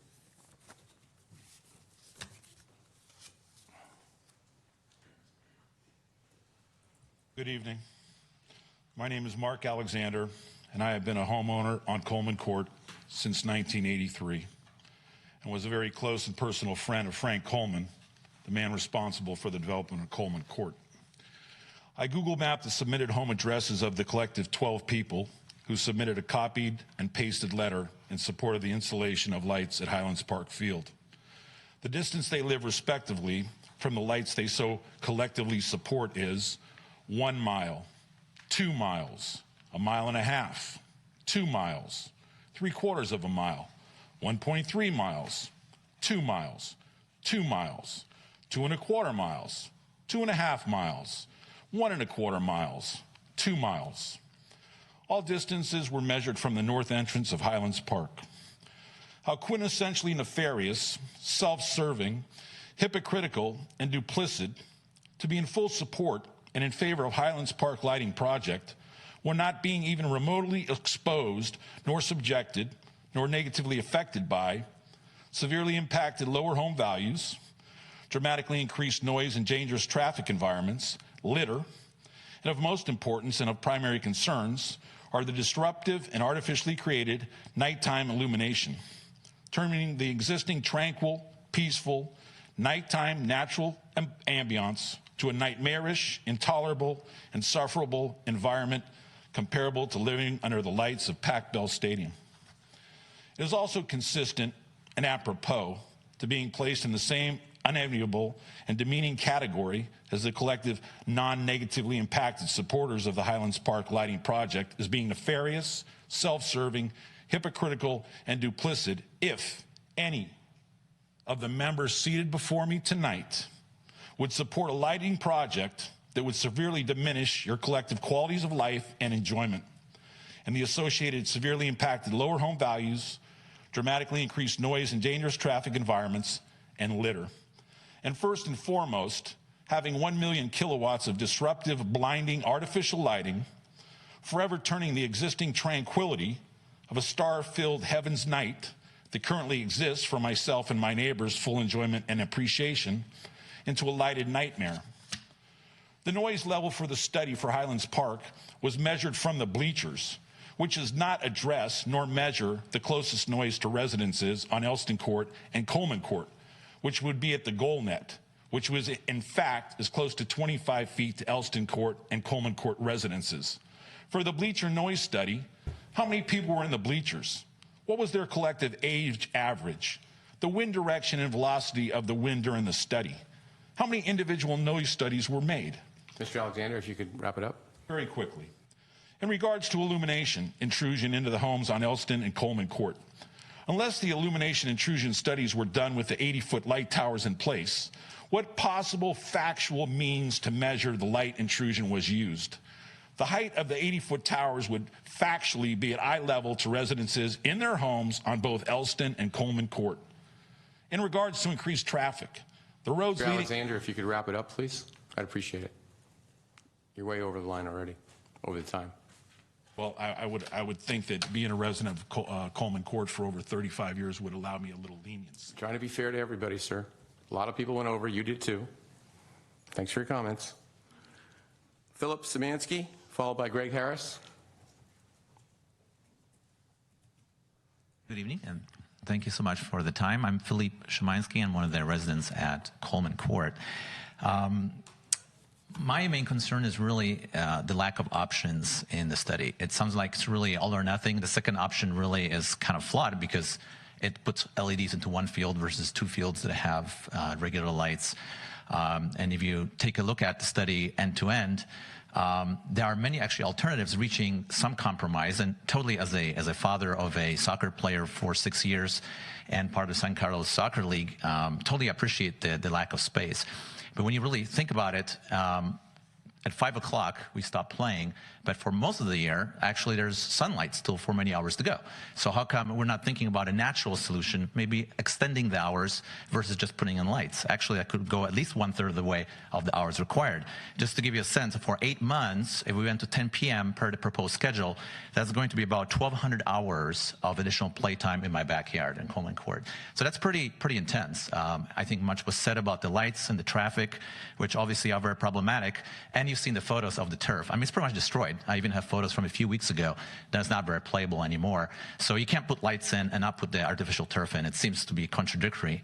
So I'm definitely against the lights on the stadium field, and really would like to see a reevaluation of the noise levels and the really traffic and consumption of the grass, because it's not really sustainable per the proposal. Thank you. Thank you for your comments. Greg Harris, followed by Jessica Slater. Mark, you asked if the leagues had ever gotten together with the neighbors, and we did. We did it 8 years ago. Greg was there. We sat down and we talked about what our concerns were, and I think in the neighborhood we were concerned about safety, number one. We're the only community that has 2 soccer fields. We're the only community with 3 baseball fields. So we've got all of that going. We've got the single biggest facility other than the Burton complex, but in terms of playing fields, and we have a single point of access. That makes Highlands Park unique from any other place because there is no car access at the northern end. And so we said, well, what do you want to the leagues? They said, we want to be able to put 4 teams on Highlands. We want to put 4 teams on Stadium. That's 120 kids. At the crossover, when one practice ends and the other one starts, that's 240 cars pounding into the neighborhood. We have sidewalks that are missing because whoever designed decided we didn't need sidewalks everywhere in the community. And we have cars parked on weekdays on both sides of the street, making sight lines impossible. We were worried about safety. We encouraged carpooling, which I'm sorry is inconvenient, but the leagues agreed. They said, yeah, we're going to encourage carpooling. That's a good thing. Let's make some spaces. Let's make some drop-off zones. So if we're going to get rid of everything we agreed to as a community, we should have some rules in place to replace those, some agreements. You said that, the parks close at 10 o'clock at night. Well, as I understand it from Parks and Rec, there's no rule that says they have to close. In fact, before this agreement, people were regularly on the field till after 11 at night. Lights were left on all night long on numerous occasions. And even worse, the field started being used at 7 in the morning.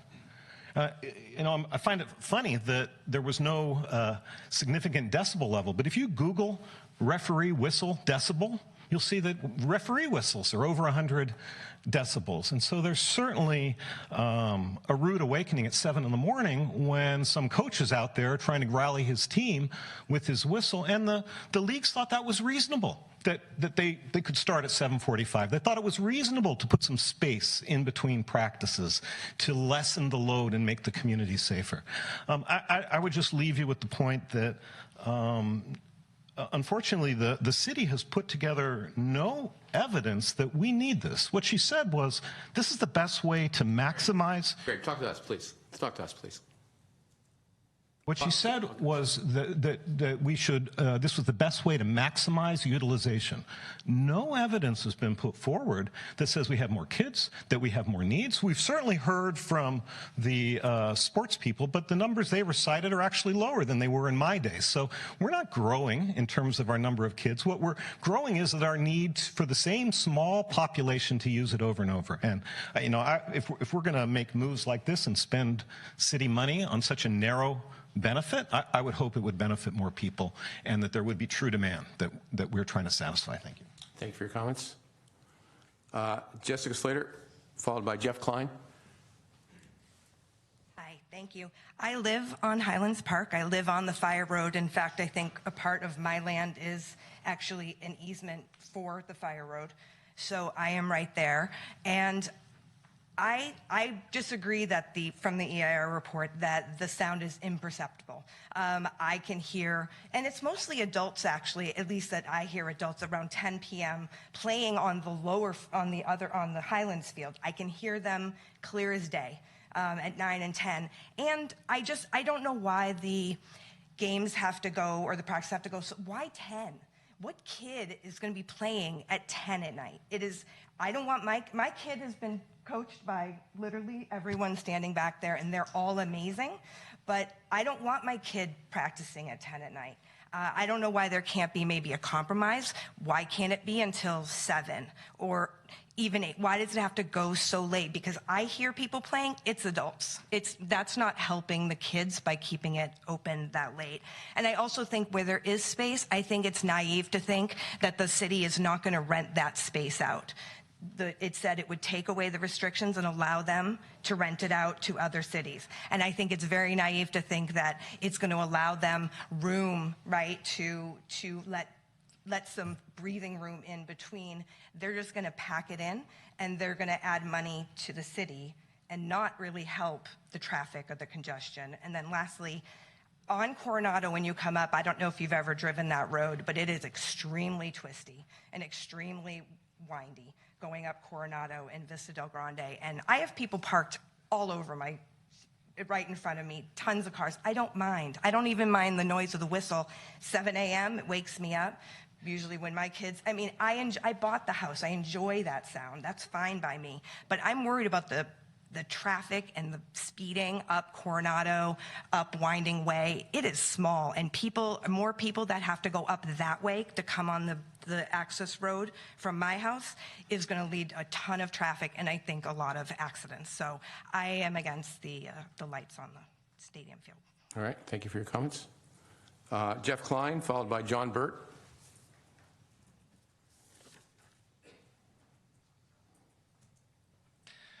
I'm Jeff Klein, and I wanted to talk about real estate values in the area, parking, and I have a problem with an issue in the EIR that compares the Highland Lights and its impact on turf to what's currently going on at Flynn and Madsen, where supposedly there's not much impact on the natural grass from the lights that are being used there. That's really comparing apples to oranges. In those parks, it's only softball, where you've got maybe 4 kids in the outfield. At Highlands, it's going to be fully lit with 2 teams, 22 kids per team. You're going to have 25 to 50 kids at a time using the field. So it's really an apples to oranges comparison, and it just completely goes against CEQA to compare what's proposed at Highlands to what's currently in place at Flynn and Madsen. With respect to parking, I've submitted the parking code to the council on 2 different occasions. I've submitted pictures. We're underparked for off-street parking for Highlands as a facility, at least 50 spaces, according to the code. The pictures that I've submitted in the past just shows incredibly terrible parking, and this was before turf. This was way back about 8 or 9 years ago. Pete has submitted pictures, I think tonight, on what's going on with Coleman and Elston. And I think Mr. Olberg had a question about is there any way to block off the parking over at Coleman to discourage parking on Coleman? And there really is no way because of the fire road, right? I mean, the fire, if there were to be a fire over on Elston and Coleman, they would have to use the fire road. And if you block it off, then obviously fire trucks couldn't go through. So really the parking issue over on Coleman is just not going to go away. With respect to real estate values, I've been a professional real estate appraiser from 1992 to 2004, and I've been involved in litigation cases on a BART facility and how it impacted residential neighborhood, on the San Jose Arena and how that's impacted residential neighborhoods, and on lighting at high school. And it's easily going to impact 5 to 10% of property values. And given, somebody said, you know, were there any other alternatives that were maybe more cost effective? This is a hugely costly project if you look at real estate values and how it's going to impact 50 plus homes around Highlands Park. And if you take that cost into comparison, there's got to be more cost effective measures. So anyway, thank you. Thank you for your comments. John Burt, followed by Gordon Haddow. Thank you much for your time. My name is John Burt. I've raised 3 children in San Carlos. I've been a soccer coach, a baseball coach. I'm currently on the board for San Carlos United, and I'm also the field scheduler of helping out with all AYSO, San Carlos United. So I do understand how many kids we have, and we simply don't have enough field space to support the children that want to play these sports. One thing that I thought was very interesting is when we were talking about the doing away with the 15-minute of Highlands timing. That actually makes things worse from a scheduling point of view. And it really doesn't solve the parents coming, because that rule does not apply to Stadium. So you have 4 teams at Stadium, you have 4 teams at Highlands. Trying to legislate that for one field to solve a traffic problem is not the right solution. I think one of the things that I really, really liked that I heard today is we need to bring back the sports teams working with the community at Highlands and around Burton Park to solve these problems. And it doesn't need to be confrontational. We can work together, and we all have safety on our minds. We all want to provide our kids with the best environment, places to play, and safety is always there. Also, the ability to have lights, I think, will help with spreading things out, so we don't have so many teams concentrated. The more space and more times that I have to work with, the more I can spread that across multiple fields and reduce that impact of all these parents coming to pick up the kids at the same time. Thank you very much. Thanks for your comments. Gordon Haddow.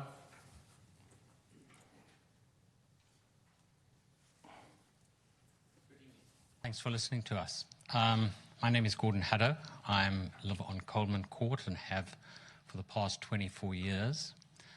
One of the concerns I have, obviously, is majorly is the traffic on Coronado and the other access to the north side of the field. Those roads have become increasingly dangerous over the last few years because of the narrowness and the degree of traffic, and this will only make it worse. I also wanted to say that somewhat what we are doing here with these parks is a little short-sighted, because the need for these children is going to increase over many years. What we are doing is only actually providing for a small section of the population. There are some of us who would like to see other things, swimming pools, things like that. If we had that in an area where everybody could locate it and we could have a community sort of service like this, would make a big difference. That would have to be something that was accessed in a reasonable manner, which is likely to be down somewhere in like 101. And I would like the committee to actually give some consideration to that. In the past few years, I've supported most of the things that the council has wanted: the library, and up to actually also the little open space on the Alameda. I would have loved to have seen that. But it seems to me that we're not looking at things that will actually provide good living for everyone, but for a very small segment of the population. Thank you. Your comments? That's all the cards that I have. Is there anyone else wishing to speak on this matter tonight? If not, I'll entertain a motion to close the public hearing. Mr. Mayor, I move that we close the public hearing. Is there a second? Second. All those in favor say aye. Aye. Aye. Okay. Okay. Questions? Comments? I have a couple of questions, Amy. Me too. So I might have missed it. It was referenced by one of the speakers. Are we saying part of this tonight is that we're going to allow out-of-city teams to use our fields? No. Okay. Well, So- then what was said then? Our field use policy sets out priority status for users to use the sports fields. The first 3 or 4 priority statuses are all youth-based, resident-based, nonprofit sports organizations. At the very end, the last priority is a private field rental. And I can't recall. I am not recalling a private field rental in years. Okay, so I mean, it's I on can't recall a private group coming in renting our field. So out of either a bunch of guys that want to play a game or an organized team from San Mateo that wants to practice. So you're saying we have it on the books, but you can't remember that we've ever used it. Okay, so basically our fields are used by the people who live here. Correct, because the demand is so high I understand. from the residents. I'm just asking the question. And Mr. Yeah, Mayor, sure, excuse me. if I may, Sure. if the council wanted to, eliminate that 4th priority from the field use policy on all our city facilities, then you could ask us to bring that policy back, and you could make that change there. So really, what we're saying is that it's more appropriate in our citywide field use policy if that's the priority of the city council than in the settlement agreement specific to Highlands Park. Well, I can see how let's say a bunch of guys want to play touch football on a whatever day it is or whatever. Is that one of the 4? I'm sorry, is that one of the 4 parts? Or is that a private rental? That's a private rental. Okay, If but it's not go ahead. But they live in San Carlos, or the person renting it lives in San Private Carlos. Okay, all right, we haven't had that. Youth sport organization. Okay, the gentleman handed us a bunch of pictures here, and this doesn't look good. So is that what the fields look like, or is that just the out of bounds, or what? You can take pictures in different. Nothing against the person who took the pictures, but I want to find out what's status. The soccer season is just wrapping up in the next few weeks, and Stadium Field annually gets closed in December or January, depending on the timing of our maintenance staff, where it then will take part in its 4 to 6 week field renovation. So you're seeing it at its end of its year use. So it's got 2 more weeks? Probably got 2 more weeks of soccer use, and then somewhere around the holidays, if not the first of the year, the field is closed for its renovation. All right. And Mr. Rubens, maybe this is a question for you. Let's assume we wanted to split I hate to say split the baby, but split the baby this week or this one. Can we do half the light? In other words, could we vote to do part of the lights and not other? In other words, have lights at, say, at Flanagan and not lights at Stadium? I think I'm going to refer that to our special counsel just because it's procedural with your discretion under CEQA and your approval of the document. Yes, you could choose to approve part of the project and not another part. Just to be really clear, the action this evening would be to approve the overall project if you choose to do that as it's brought before you. Right. But the implementation of the projects would be done over a period of time in the future and subject to your capital improvements budget and the availability of funds. So it's not like anybody's going to run out and put the lights in at this juncture. But yes, if you choose to say we would like in the future to have lights in one place and not in another, you may absolutely do that. We would probably need to make some adjustments to the approval documents, but that's it. Okay, great. And Amy, then what is the plan if it's approved tonight? What is the planned timing of that? To put the lights in? If it's approved this evening, the next item on the agenda this evening is to approve a contract for design of the replacement of existing lights at Madsen and Kiwanis and Rotary Fields at Highlands Park. Okay.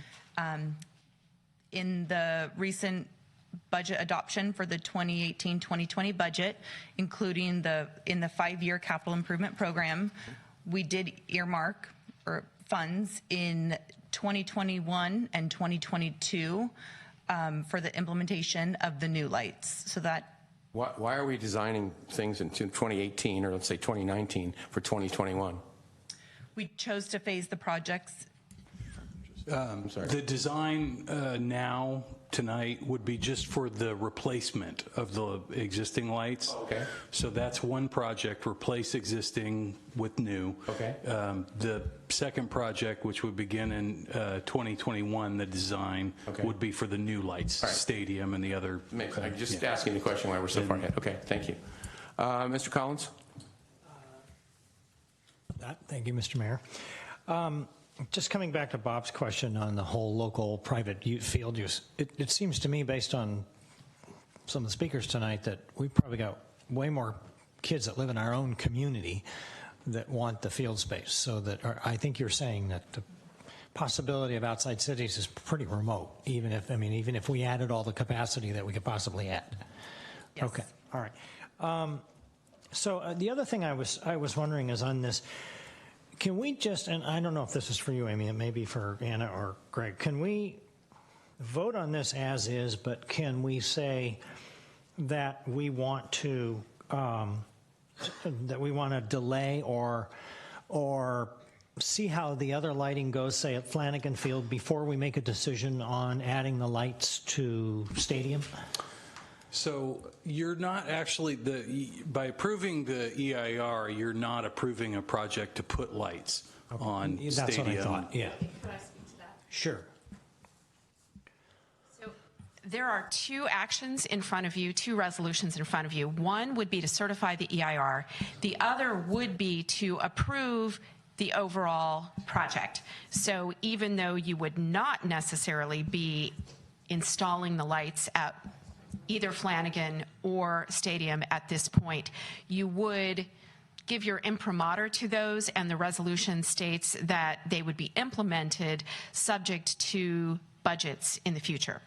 So my expectation would be that, for instance, this evening, there is going to be, assuming you make any approval here, a contract brought before you to put the new LED lights in at the existing fields. So you have the option to approve that or not. You also have the option to budget in the future for putting the lights in at Stadium or at Flanagan or not, as well as approving, the contracts for that work to be done. So there are a number of steps that would remain in your hands in the future. That's correct, and that's where I was headed. In 2021, the City Council would have to vote to award a design contract to put in these new lights, and then after you'd have to accept the design, and then we'd have to bid the project, and then you'd have to accept the bids, award the contract, and that work would begin. So between now and then, there would be, between the number of budget votes that would have to take place by the City Council and the project-specific votes, there'd be at least 4 votes of the City Council before you would see new lights go in. So our focus right now and the focus of the current budget is to replace the existing with new LED. Right. So I guess the point I'm trying to make is that I want the public to understand that if we approve this as is, and I don't know that we will, but if we approve it as is, it doesn't necessarily, it's not one of those, fait accompli things where just because we approve it doesn't mean that lights are going in at Stadium or Flanagan or anywhere else except for the replacements anytime soon. And that those decisions could change, down the road. All right, that's what I thought, and thank you. Okay, Mr. Johnson? Just continuing the same line of questioning, why 2021? As we do when we go through the budget, there are limited numbers of funds relative to all the different priorities that the City Council wants to focus on in the community, and We felt that it was more important to replace the existing, which are breaking down. They're more expensive. They've been unreliable. They create more light spillover to the neighborhood, so we felt that should be the first project focus. There were other priorities in the budget that the council felt took priority project-wise for remaining dollars, and that's where the slot of available money met council priority in terms of setting those budget capital dollars.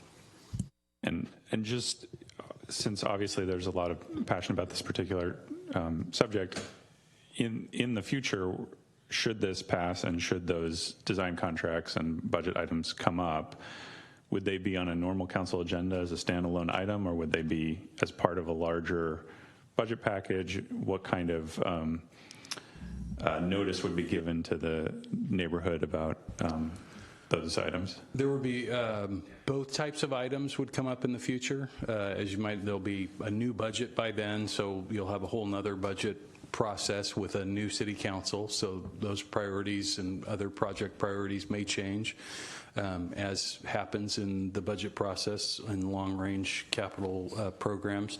In terms of if the money does get budgeted and the project does begin to move forward, then it would be specific normal project, a standalone item on city council agendas, normal notifications to the community about our agenda and what's coming up. If the council gave a specific direction that they'd like mailers done or any specific focus, we could do that as well.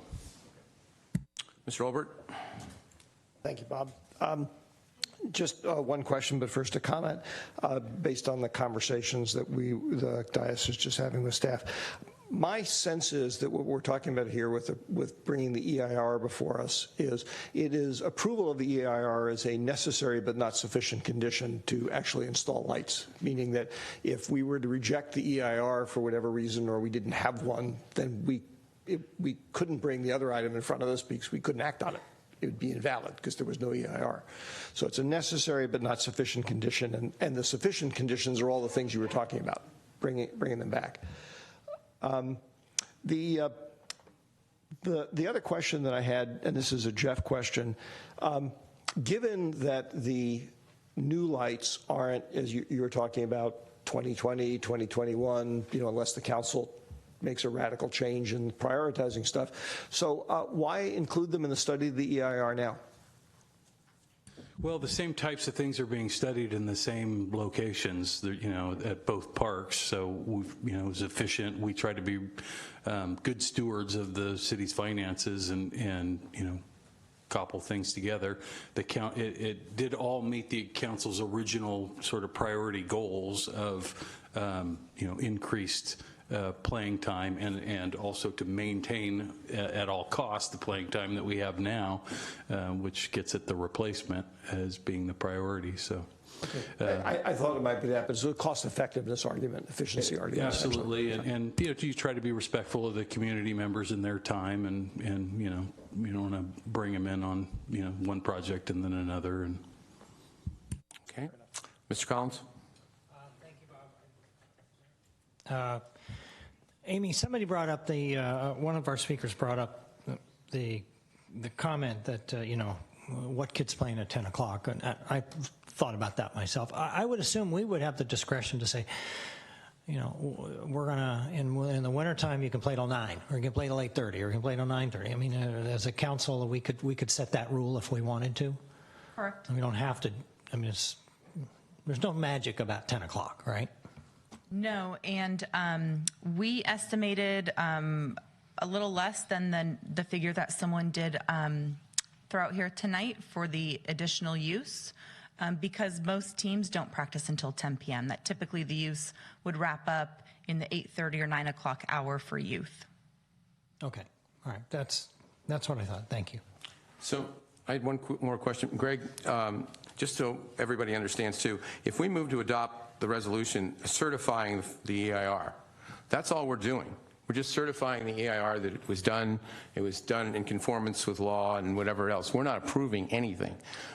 Actually, you're both approving the final environmental impact report for the project. Right. You're also adopting findings, and you're approving the project. In this first, you're approving the project, but you're not implementing the project. So that's you're telling me in the first resolution we have, we're approving the project? It's in the second I didn't resolution. ask about the second. I apologize. I asked about the first one. All we're doing there, as I look to our special counsel, is certifying that we think the EIR was done properly and it's in concordance with CEQA, et cetera, on the first one. I get it on the second one. I get the second one, I understand, but the first one, I just want to make sure everybody understands on the first vote. Two motions, yeah, if we decide to do anything. Okay. So, gentlemen, what do you want to do on the first one? Mr. Mayor, Yes, I sir. move to adopt Resolution 2018-105, 105. a resolution of the City Council of the City of San Carlos certifying the final environmental impact report, EIR, for the Burton Highlands Park project. Okay, is there a second? Second. All right, moved and seconded. Discussion? All right, roll call, please. Councilmember Obert? Yes. Councilmember Johnson? Yes. Councilmember Collins? Yes. Councilmember Grocott is absent, and Mayor Grisilli. Yes. All right.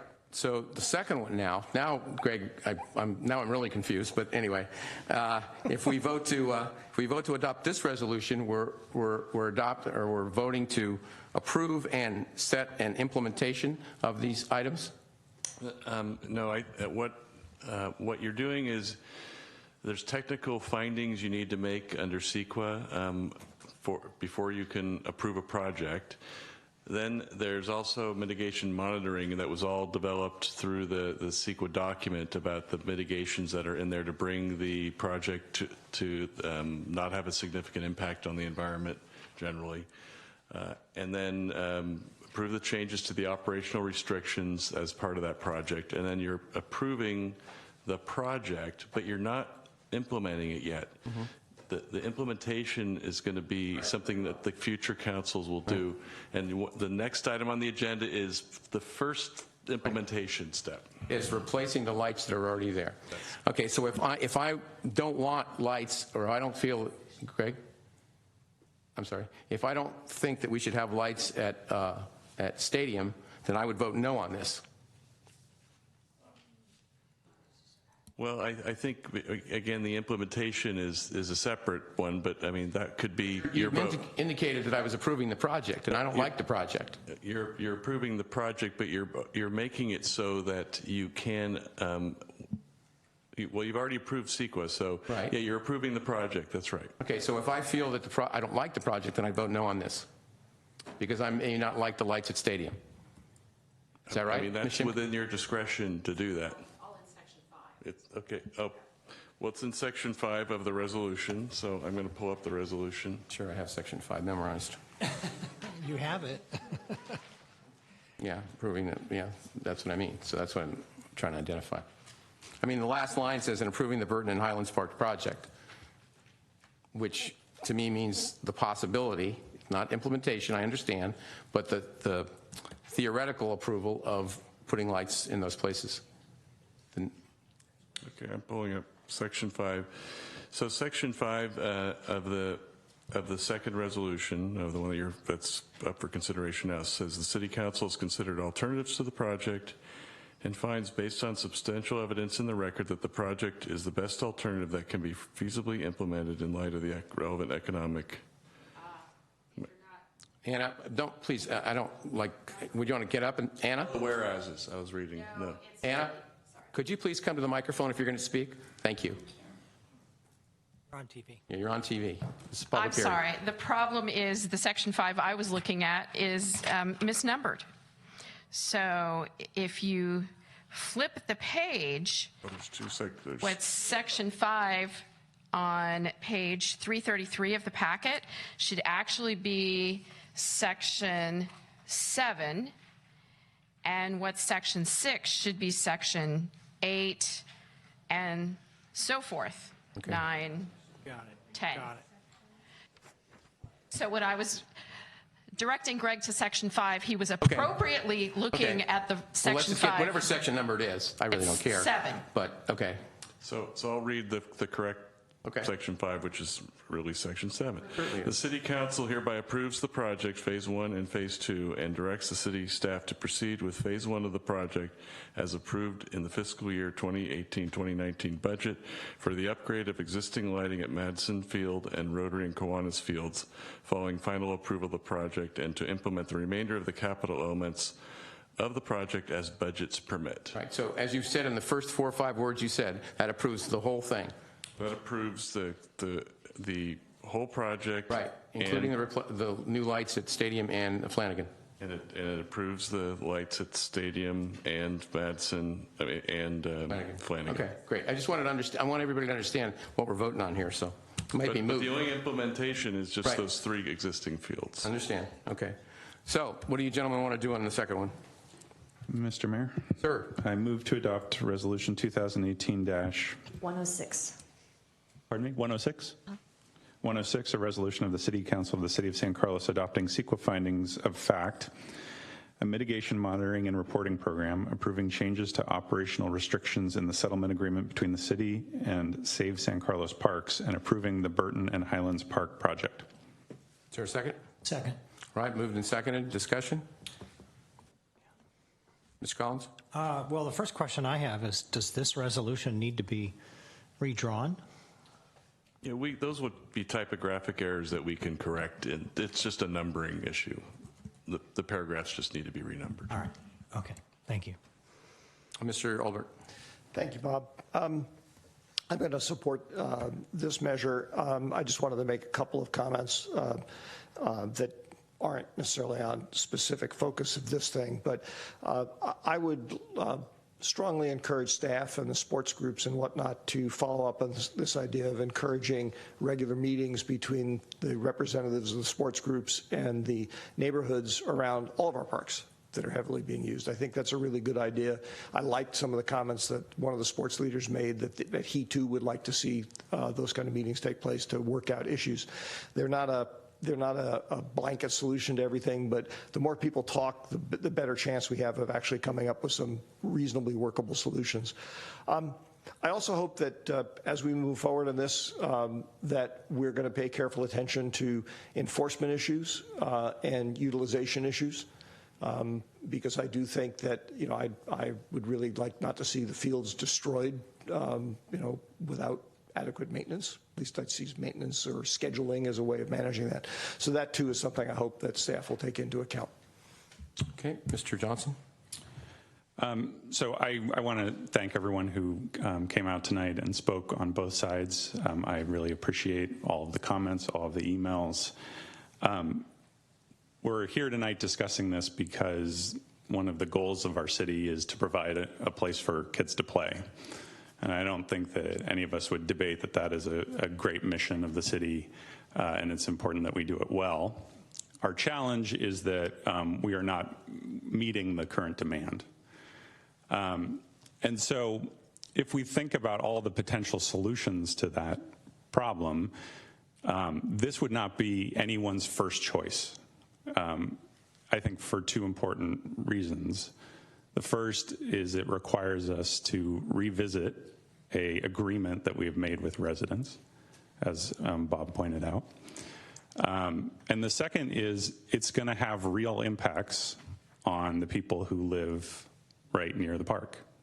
And I take people at their word that those are real impacts that will impact the quality of the life.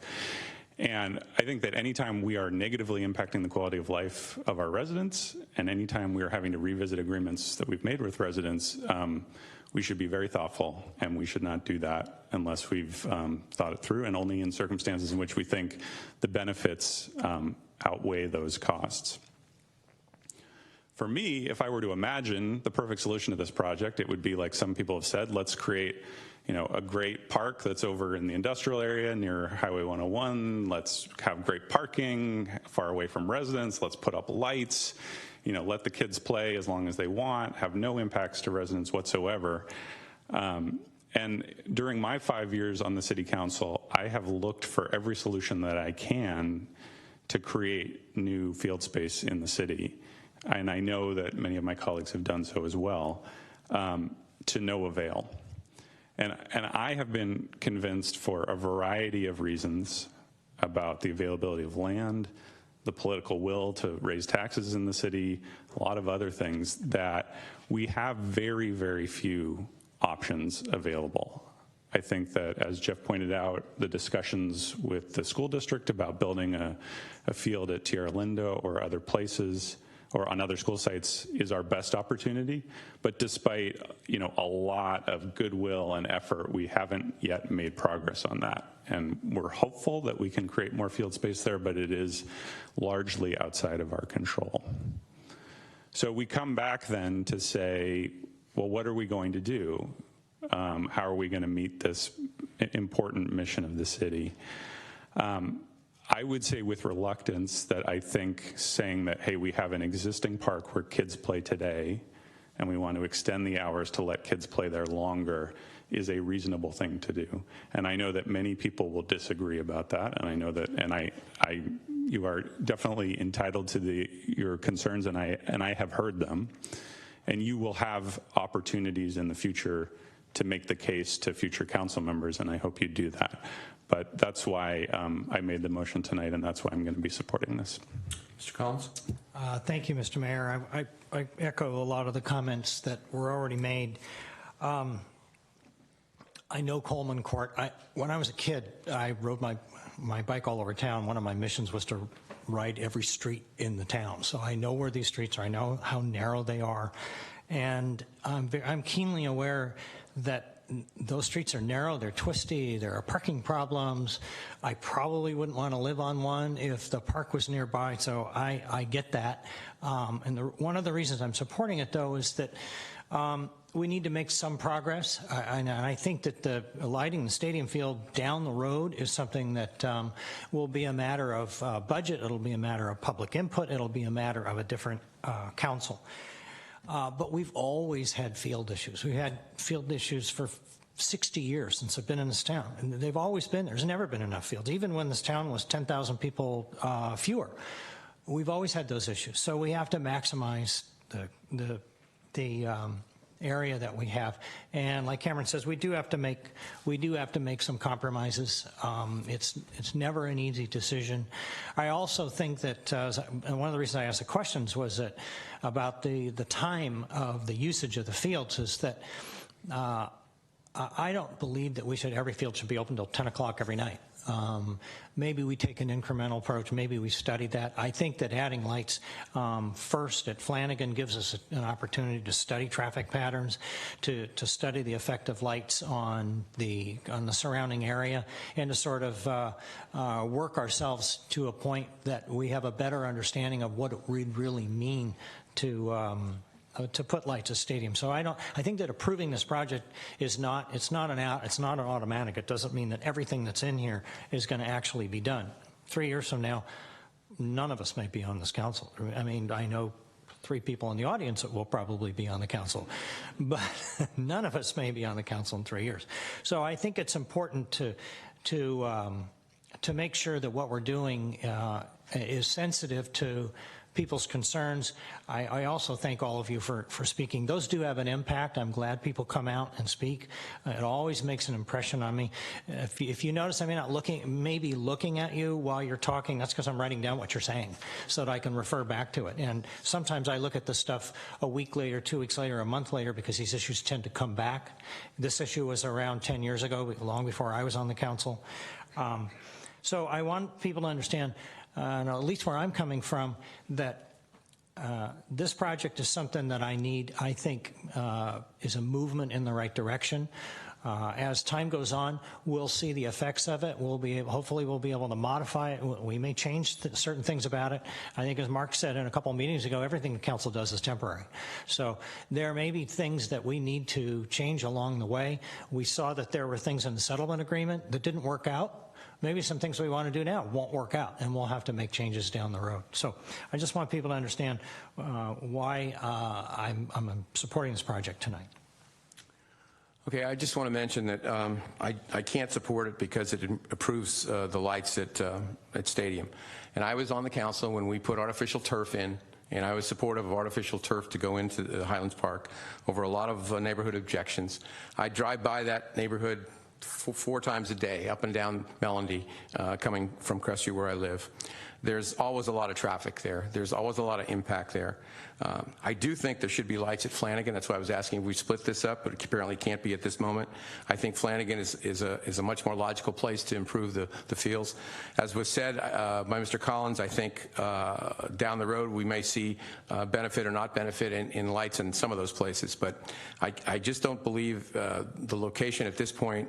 I think the Highlands area has sort of, should we say, taken the brunt of a lot of things so far, and I know we need the fields, and I know we need the spaces, and I'm only a month away from whatever, but I'm still going to vote my conscience as I have for the last 13 years, and in this case, I cannot support this resolution. So it's been moved and seconded, I believe. Any other comments? If not, we will have a roll call vote, please.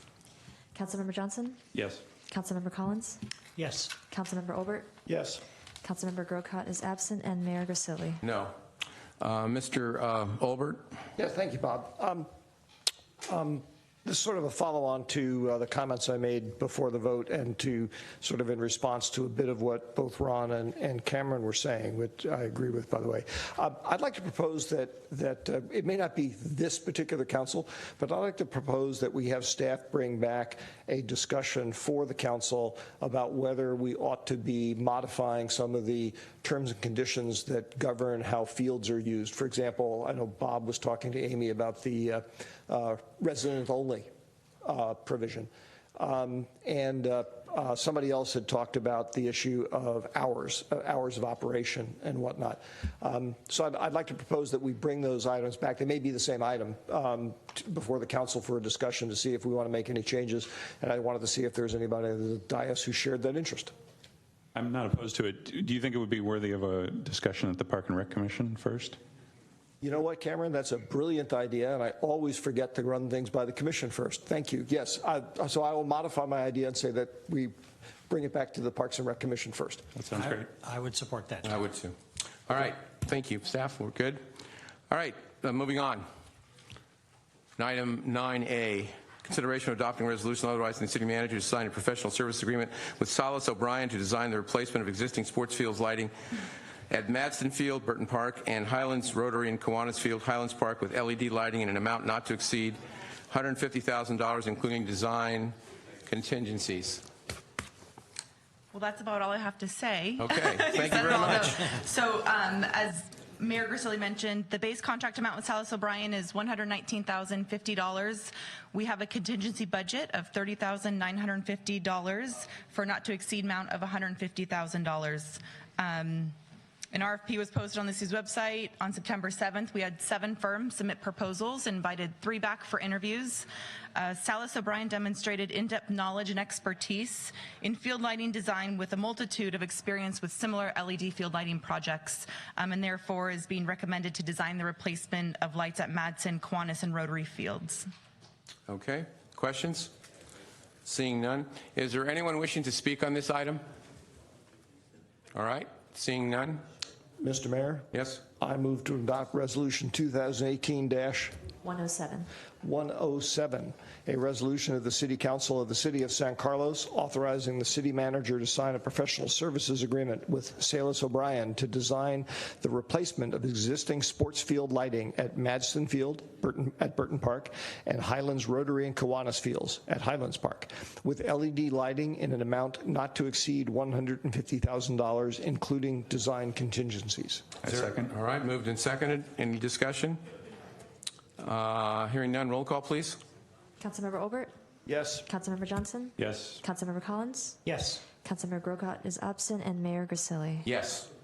All right, item 9B, consideration of adopting a resolution adopting an updated salary and benefit resolution for the part-time employees group effective January 1st, 2019.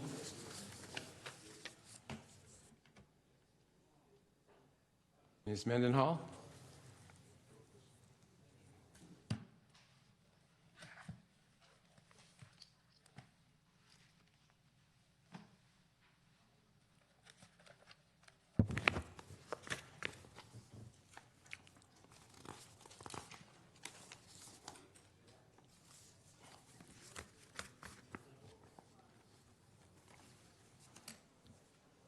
evening, Mayor and City Council. Rebecca Mendenhall, Administrative Services Director. Before you tonight is an update to the part-time employee group salary and benefit resolution for your consideration. The last time this group's hourly wage was adjusted was in 2014. Since that time, the governor signed legislation raising the minimum wage for all industries. Senate Bill 3 was designed to gradually increase the rate until it reaches $15 per hour in 2022, with wage tied to inflation thereafter. As such, the minimum wage for employers with 26 or more employees beginning January 1st, 2019 will be $12 an hour, going up $1 per year after that.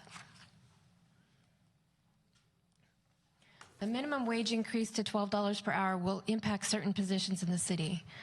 As shown in the table here, the rec leader position, which is in the middle of the table, range currently starts at $11.49 per hour. Since the rec leader 2 and program coordinator positions are progressive or journey level positions, the hourly rate for those positions will also need to be increased. The cook position was established at 1% over the program coordinator position, so that hourly rate is also recommended to increase accordingly. The part-time facility attendant position, which is currently separate from the full-time position, has not been impacted or will not be impacted by the minimum wage increase until January 2021. In your packet tonight, the resolution does not show an increase to the wage for the facility attendant until 2021 when that minimum wage requirement does take place. However, council could decide to tie this rate to the same hourly rate as the full-time position, which currently has a range of $17.36 to $21.10 per hour. And there's currently no recommended changes to the intern position.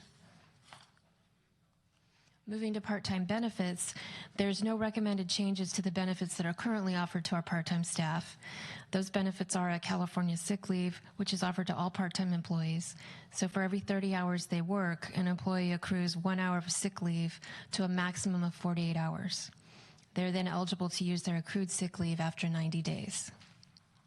Part-time employees who work more than 20 hours per week are eligible for a CalPERS retirement. This is not an optional benefit, but it's mandated that they're enrolled as soon as they reach that threshold. They're also eligible for CalPERS medical, and the city's contribution is currently equal to the CalPERS Public Employees Medical and Hospital Care Act, or the PEMCA minimum. In 2019, this dollar amount will be $136 per month. And finally, part-time employees who work more than 30 hours per week are eligible for dental coverage, which is the same as the full-time employees, and the Affordable Care Act medical coverage, where the city's maximum contribution for 2019 would be approximately $396 per month. So that completes my presentation. I'm happy to answer any questions. Mr. Olbert. Thank you, Bob. Thank you, Rebecca. A couple of questions. On the first off, on the proposed salary changes, and you were talking about some of the spreads, for example, on the cook's position was set at 1% above an earlier one. Since I presume that those gaps or those differentials were at one point set due to market conditions for the kinds of positions that we were seeking to fill, do we ever go back? Have we gone back and done market surveys about whether that same spread still ought to be applied, or perhaps ought to be narrower or wider, or what have you? So, since these are journey level positions, they were created in accordance with our STEP procedure. So the step 5 of the Rec Leader 1 to move to a step 1 of the Rec Leader 2 would be a 5% increase. So it's progressively moving through the positions as you gain experience. And we haven't done any salary surveys on our part-time employees. I guess I misunderstood that. I had thought that at least the example of the cook was one that was not a journey kind of position. The cook was established, we created that position several years ago, and at the time that we created it, we used the program coordinator as the guide. There wasn't any other agencies who had chefs on staff, so we kind of used that as kind of a guide and said, okay, 1% over the program coordinator. What would be involved with doing a market survey of part-time positions? Is that even possible? It's possible. It would take a lot of research, but we could do it. Maybe offline we can talk about it. Before I suggest that we do that, I'd like to get a feel for what it would cost and what it would be involved, because I do think it's important to get market data at least once in a while. I mean, that's why we do it with the regular positions to begin with. My other questions, of which there probably will be a couple, relate to healthcare, and they relate to my an issue that I've talked about on a number of occasions about council member access to healthcare benefits, and what it costs a council member versus what it might cost a part-time employee who was eligible for medical benefits. I talked to Jeff about this last week. Did the two of you get a chance to talk, or am I hitting you out of the blue with this? I did not get a chance to talk with him about that. I'm hitting you out of the blue with this. Okay. Let me do it this way. Can you explain to us some level of the detail of the programs under which a council member can get health care coverage, and what it costs us out of pocket, not what it costs the city, what it costs us out of pocket? I don't have the health plans in front of me for the monthly amounts the employee would have to make. The employer contribution for an employee only, so a council member by themselves, it's about $830 a month. And depending on which plan they chose, there might be out of pocket or not. I don't know. I don't have the current rates in front of me. But those are the employer pay. That's what the city pays. That's what the city pays. And then depending on the medical plan that you would enroll in, it would determine how much additional, if any, there is. Jeff, do you remember the discussion we had? I was trying to get a feel for what the out-of-pocket cost to a council member is to get health care coverage, given that I view our positions as being part-time positions. Right. And how does that compare to what a part-time employee elsewhere in the organization gets? Right. And the pieces of information that came back from my conversation after that with Rebecca had to do with the PERS health requirements that limit who can get health, is allowed to enroll in our health care anyway. And I think I had gotten back to you on that one.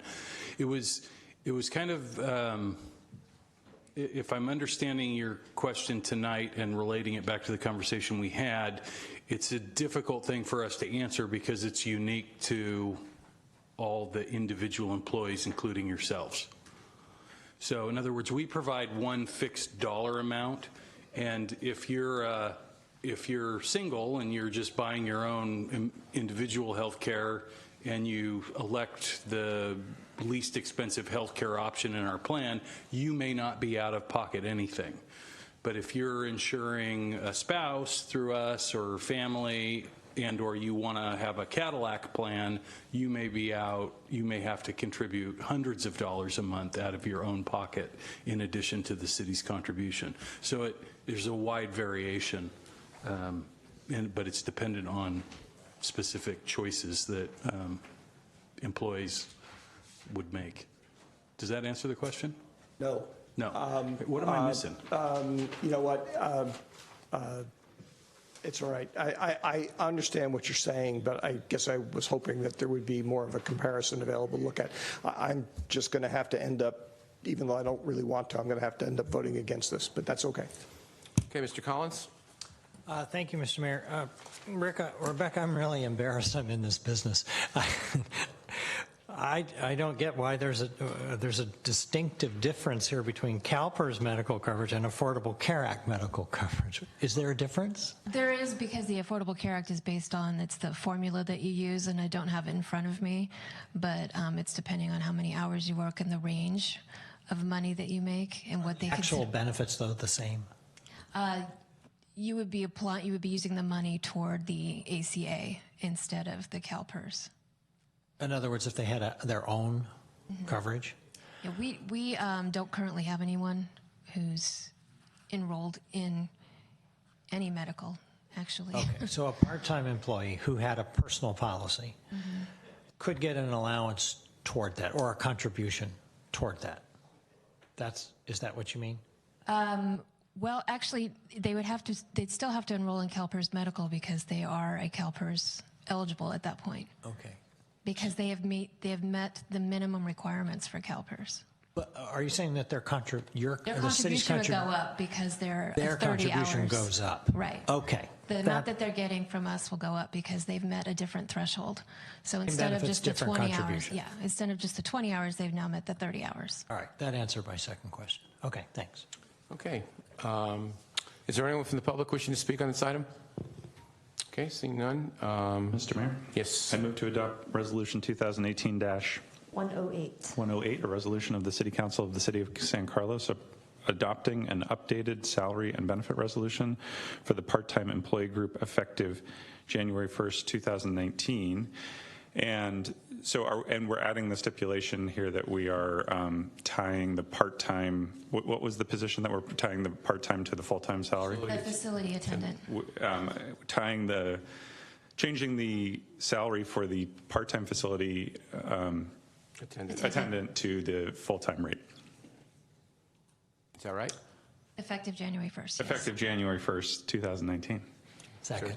All right, moved and seconded. Any discussion? Yes, I just want to explain a little bit about why I'm going to be voting against this. I actually like the idea. I think it's long overdue.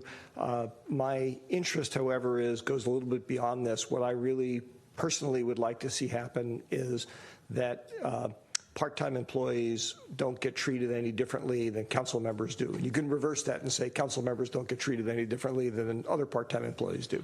And it may be the case that right now they are not when it comes to health care benefits, but that's what's unclear to me, and that's why I'm not supporting this, because what I really want is a broader correspondence between those types of positions, because I view us as being part-time employees. Can I take one more run at providing a little information on that issue for you? Because I understand where you're coming from, but I don't think, because we're members of PERS Health, there are specific limitations on how our part-time employees can qualify for the health care benefits that are outside of our control.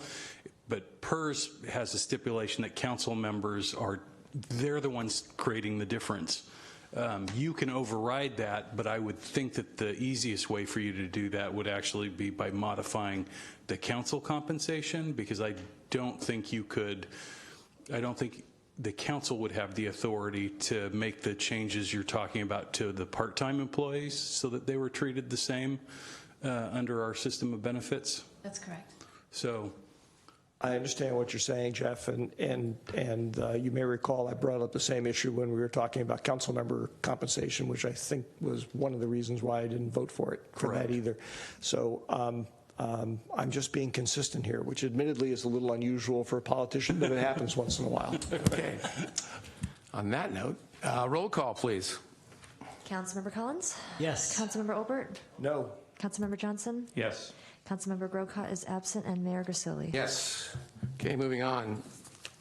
9C, consideration of adopting a resolution approving the general fund balance reserve allocations. Okay. Ms. Mendenhall. So earlier tonight, the council adopted the audited financials, otherwise known as the Comprehensive Annual Financial Report, or the CAFR, for the fiscal year ended June 30th, 2018. As shown in the table here, fiscal year 2018 was a very good year, and as a result, our change in operating funds, or our operating surplus, was close to $7 million. Total revenues exceeded budget by $3.4 million, or 9%, as compared to an increase of $3.6 million, or 9% of total revenue in the prior year. Total operating expenditures were under budget by $3.5 million, as compared to an increase of $2.3 million over the prior year. So drilling down a little further, this chart shows the significant changes in each type of revenue. Our two biggest revenue sources, property and sales tax, represent the majority of the increase over budget. Property taxes exceeded budget by $1.9 million due to the higher assessed property values throughout the city. Although this is a significant increase from budget, the total increase compared to the prior year was $700,000. Sales taxes exceeded budget by $1.4 million due to the stable economic growth in revenues received from large building, construction, and industry businesses in town. The total increase from the prior year is $1 million. Some other notable variances are that current charges for services were less than budget by $300,000, but licenses and permit revenue exceeded budget by $400,000. Both of these revenue categories include development fees or plan check services that can fluctuate from year to year based on the timing of large development projects. Other revenues exceeded budget by $700,000, primarily as a result of a one-time rebate totaling $400,000 from the San Mateo County Sheriff's Office. Transient occupancy taxes were under budget by $800,000, but this was primarily due to the timing of the opening of the new Residence Inn and Suites Hotel. And finally, vehicle in lieu revenues exceeded budget by $400,000 as compared to an increase of $300,000 from the prior year. Vehicle in lieu revenues are tied to property tax assessments, so any increase in property values will also increase this line item. This chart shows the operating expenditure changes. Salary and benefits, including our public safety legacy obligations, were under budget by $1.6 million, as compared to an increase of $800,000 over the prior year. The decrease from budget is a result of salary and benefit savings realized from vacant or underfilled positions during the fiscal year. Operating and capital outlay expenditures were under budget by $2 million, as compared to an increase of $1.5 million from the prior year. The budget savings were realized as a result of delays in the start and completion of certain projects and major developments. A large portion of the development professional services budget is directly tied to current charges for services revenue, which also was under budget this year. So as done in prior years, before the financial statements are finalized, the city manager assigns the operating surplus as per the resolution 2011-40. The two assigned fund balances are for unfunded liabilities and facility and infrastructure improvements. The operating surplus of approximately $7 million was allocated as follows: $1.25 million to unfunded liabilities, bringing that balance to $2 million. $4.75 million to general facility infrastructure improvements, bringing that balance to $7.8 million. And approximately $1 million was left in the unassigned fund balance, bringing that balance to $3.18 million. Unassigned fund balance is not restricted to use. The unfunded liabilities reserve was created several years ago to help offset the cost of pension and other pension-related liabilities. This past April, we used $7 million of this reserve toward a one-time payment, creating annual savings of $650,000. The Facility and Infrastructure Reserve was created as a way to use savings generated throughout the year to help pay for capital projects. Transfers from this reserve are made annually to the Capital Improvement Fund 25. In fiscal year 2019, the budgeted transfer amount is $1.5 million.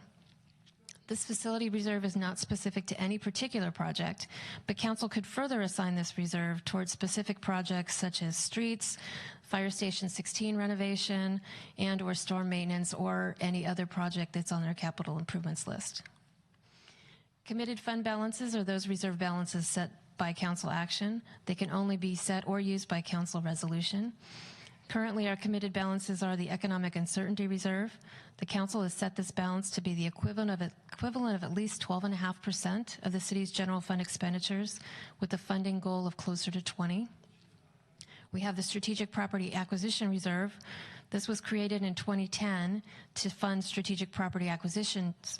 In 2013, this council used funds from this reserve to partially fund the purchase of 3 parcels, which were later sold to a developer to create the Residence Inn Hotel and Suites. And earlier this year, council created a community endowment reserve from the $6 million settlement received from PG&E that will be used toward future community benefit projects.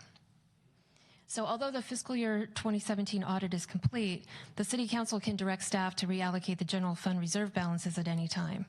So the options for council's consideration tonight are to either approve the existing balances as shown here or direct staff to make changes accordingly. Questions, Mr. Johnson? I just wanted to make a couple quick comments. It is my understanding that a $7 million budget surplus is the largest budget surplus in city history.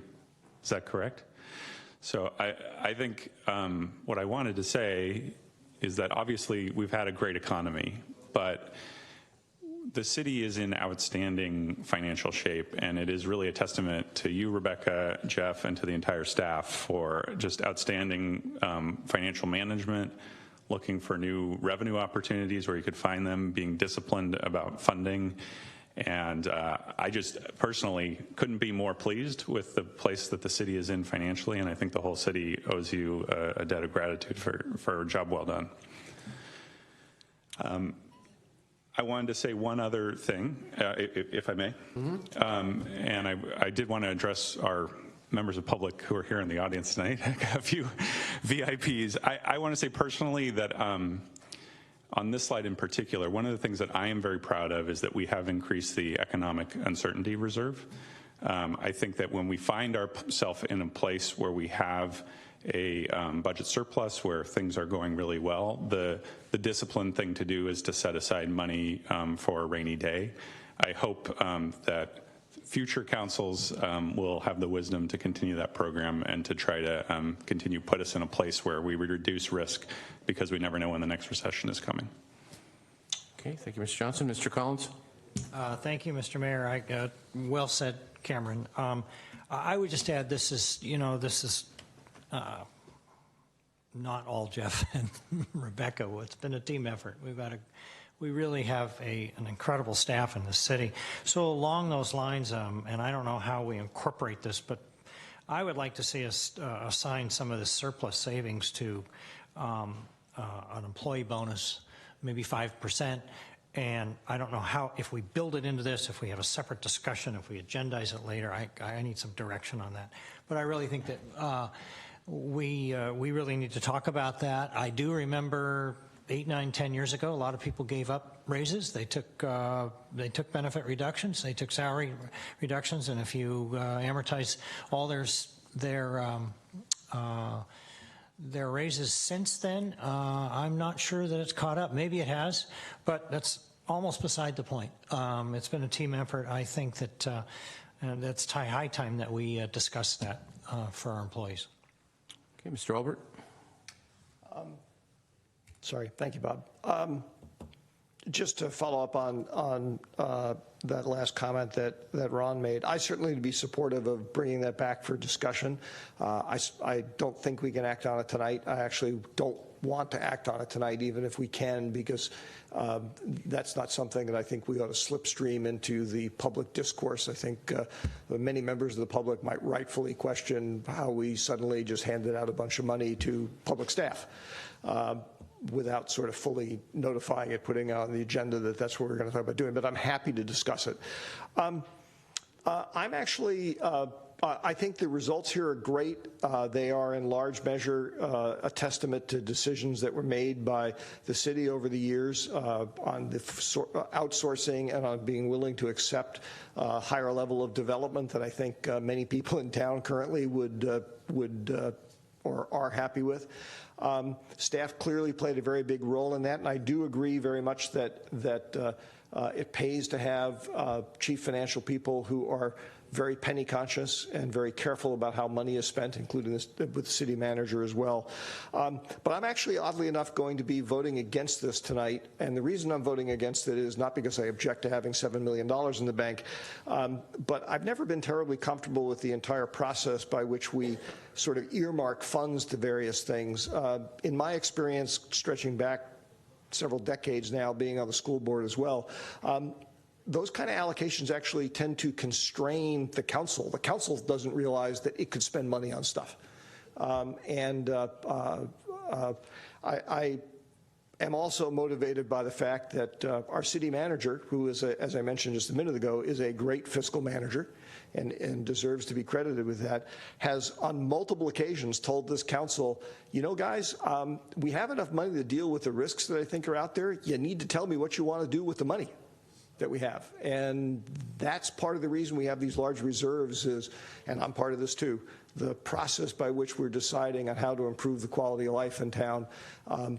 There's a lot more that we could do. And hopefully future discussions of the council will see that discussion take place.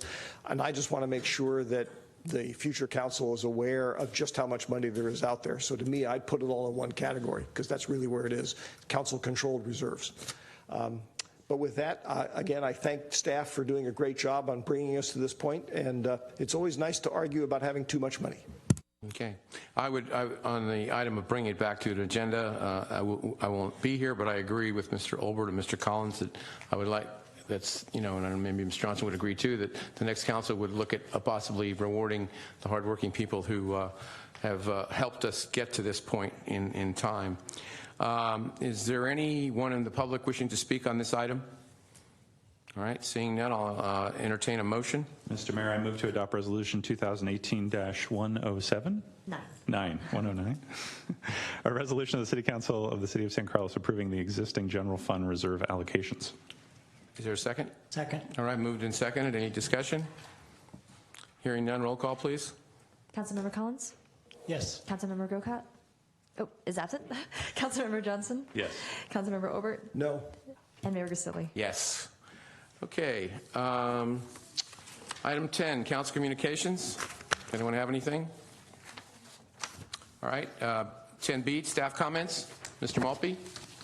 Just want to thank the community members who got out last week and voted in our local election and announced to the community that it looks like our TOT tax and our cannabis tax were both approved by voters in excess of 77 and I think 78% and change respectively.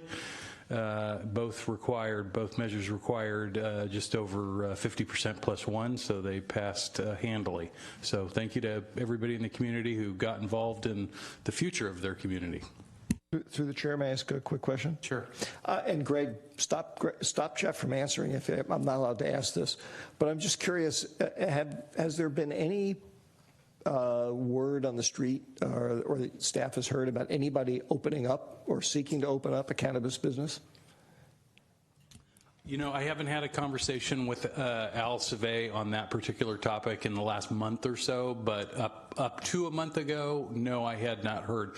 But I can tell you that from having interacted in several regional discussions on the issue lately, that the bottleneck still continues to be with the state permitting process that's moving rather slowly compared to where they thought they were. And the first step for any business that wanted to come here, they'd have to first get a state permit and then they could start shopping around for a community that they wanted to work in. So. Okay, thank you. All right, if there's nothing else, meeting adjourned. Thank you, gentlemen.